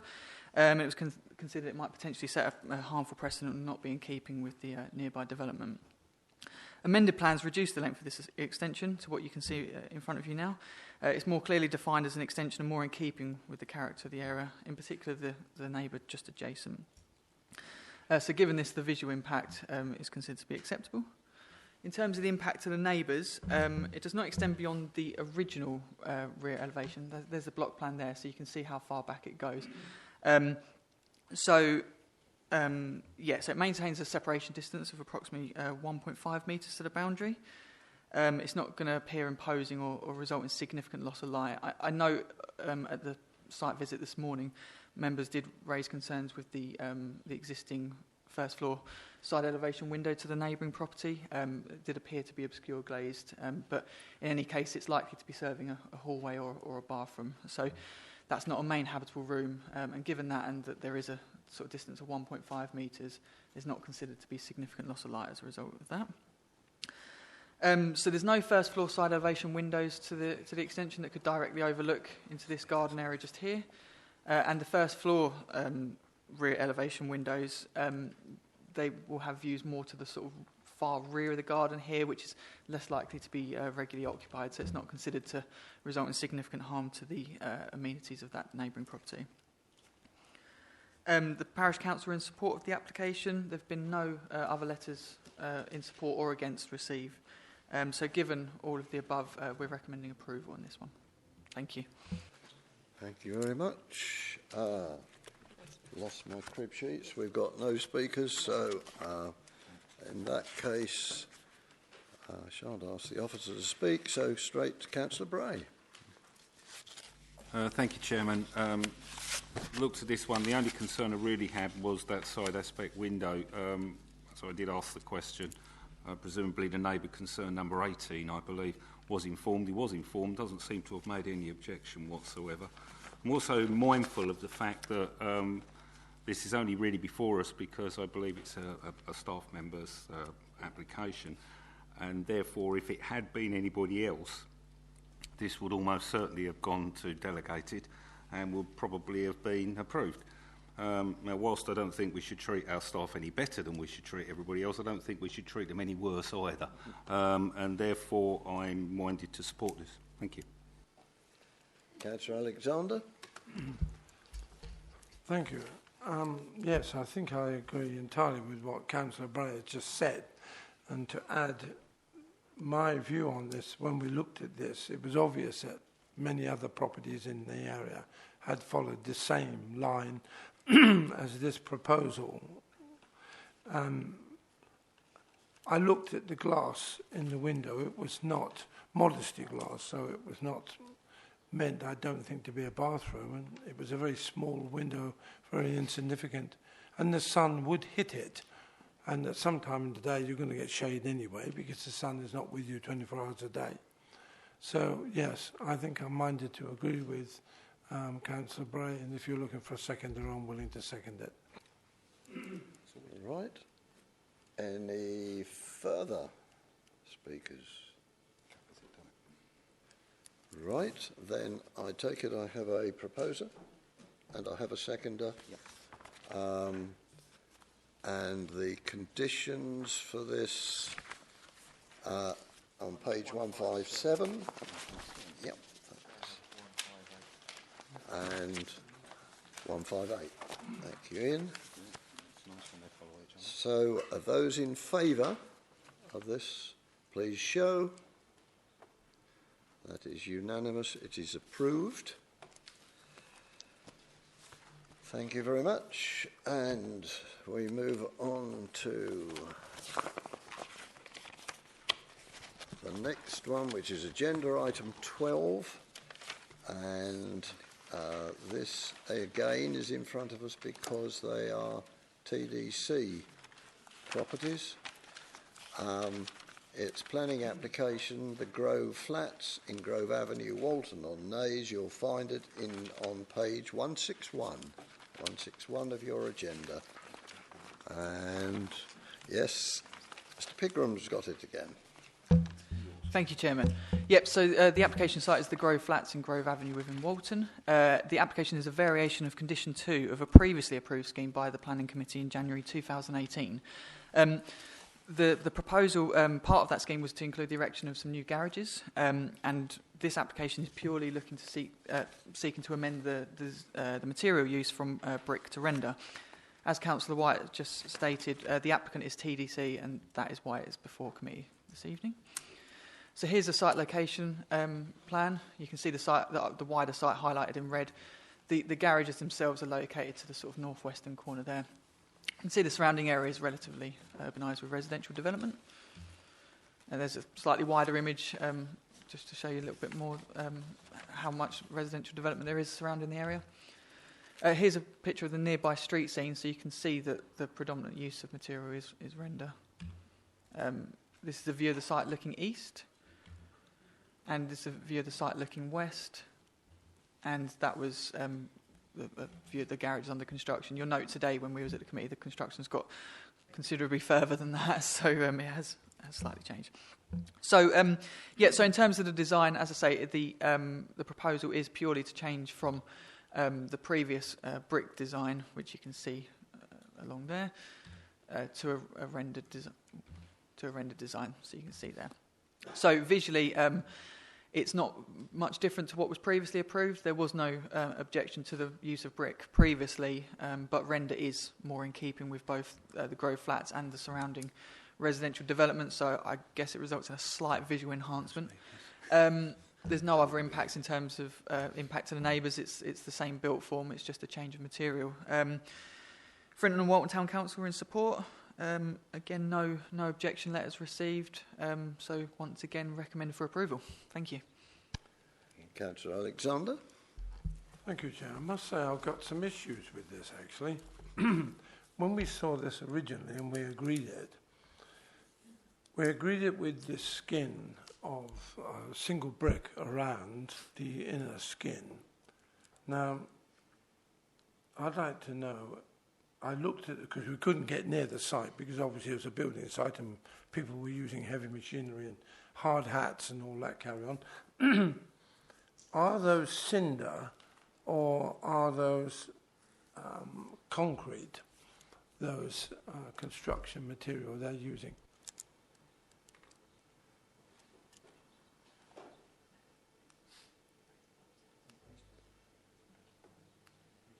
While we're searching on that, are there any other points that we can put? Councillor McWilliams. Are you ready? Yep. Just to answer your question, that we don't know the answer to that one. No. We agreed it brick. We obviously agreed it because it was aesthetic, it looked good. One, it never needed painting, that's the first thing. Brick doesn't need that.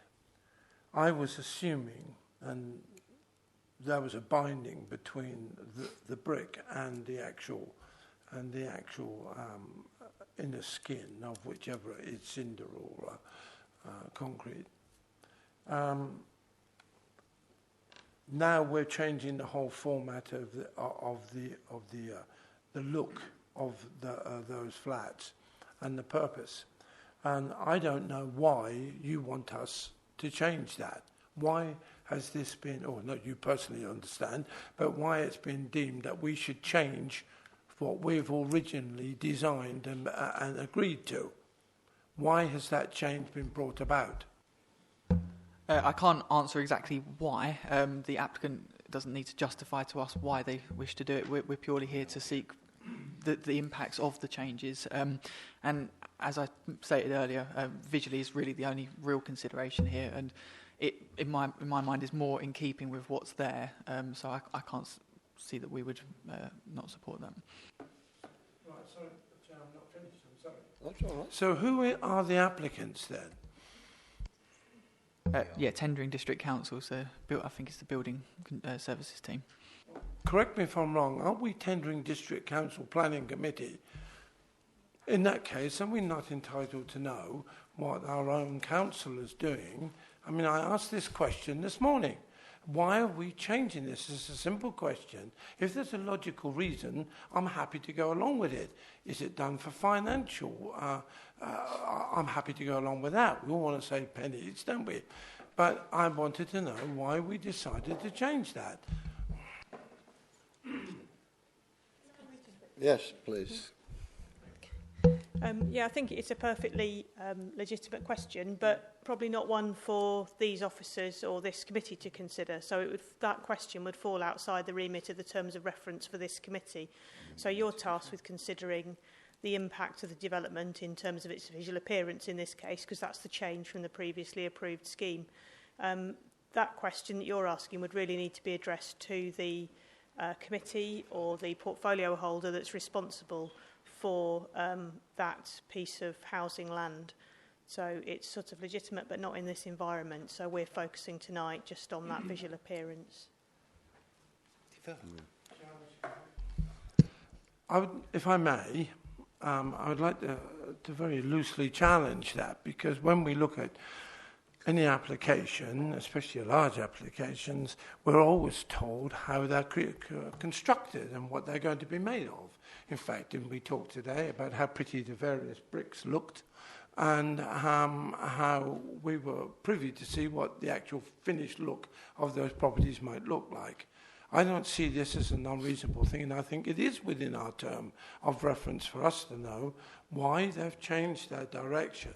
And I'm happy to go along with this as long as I'm giving a justification as to why we as a committee decided something for Tendring District Council, as we are a part of Tendring District Council ourselves. We are the elected body sitting on this committee. I don't think it is unreasonable for us to know why we are now asked to change our mind.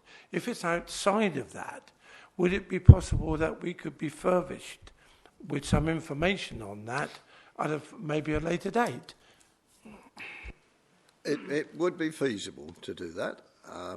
My understanding from what I've heard and what I've read here is that perhaps it was missed in the early stages, and looking at the flats themselves, it was felt it would be more in keeping with if we had the garages of the same type of rendering, but that's my own personal interpretation. Councillor McWilliams? If I may, Chairman, because I was of the opinion when I saw it, and I appreciated actually that we were changing it from brick to actually render, because it actually does blend in with the rest of the site. So I haven't personally got an argument with it. And I would be happy to see this one go through. But that is my opinion. I just felt I needed to put that one over. Mm-hmm. In answer to Councillor Alexander, it will be feasible, if you feel very strongly, to move deferment, and we'll have a vote on that. Councillor Harris in between. I mean, I understand Councillor Alexander's point of view, and I think that maybe it's one for the officers to take forward in future if there are changes, to make sure that they come to us with a reason why there's changes. But to me, it's a bit of a no-brainer. It fits in with everything else in the area. Why they've changed their mind, I don't personally care. But it fits, it looks okay. But I do understand the frustration, not understanding as to why they've changed. It would be nice to know, but does it fit in with all the flats and the surrounding area? Yes. Therefore, I'm happy to support this. Obviously, the council have changed their mind for good reason. Thank you. Right. Yes, Councillor Colthorpe. Oh, sorry, I beg. Councillor Fowler. Well, I had a good look at the surrounding area, because I remember being there before, and I had a look round and I thought, well, okay, they're just going to change from brick to rendering, and it'll fit in.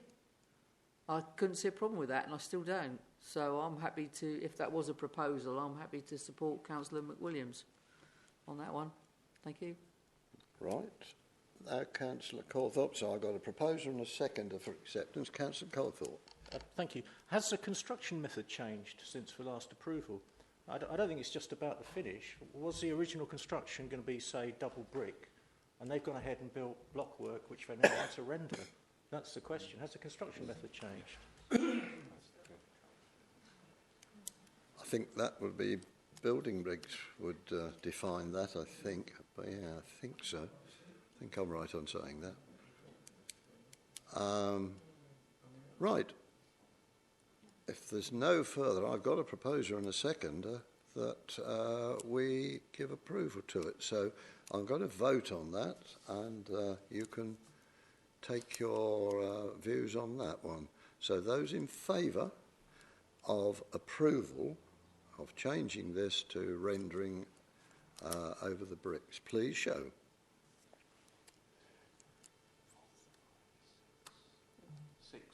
6, and those against, that must mean there are 2 abstentions. 3 abstentions, right, yeah. So it is approved. Thank you for that. That, I think, brings us to the end of the agenda for this evening. So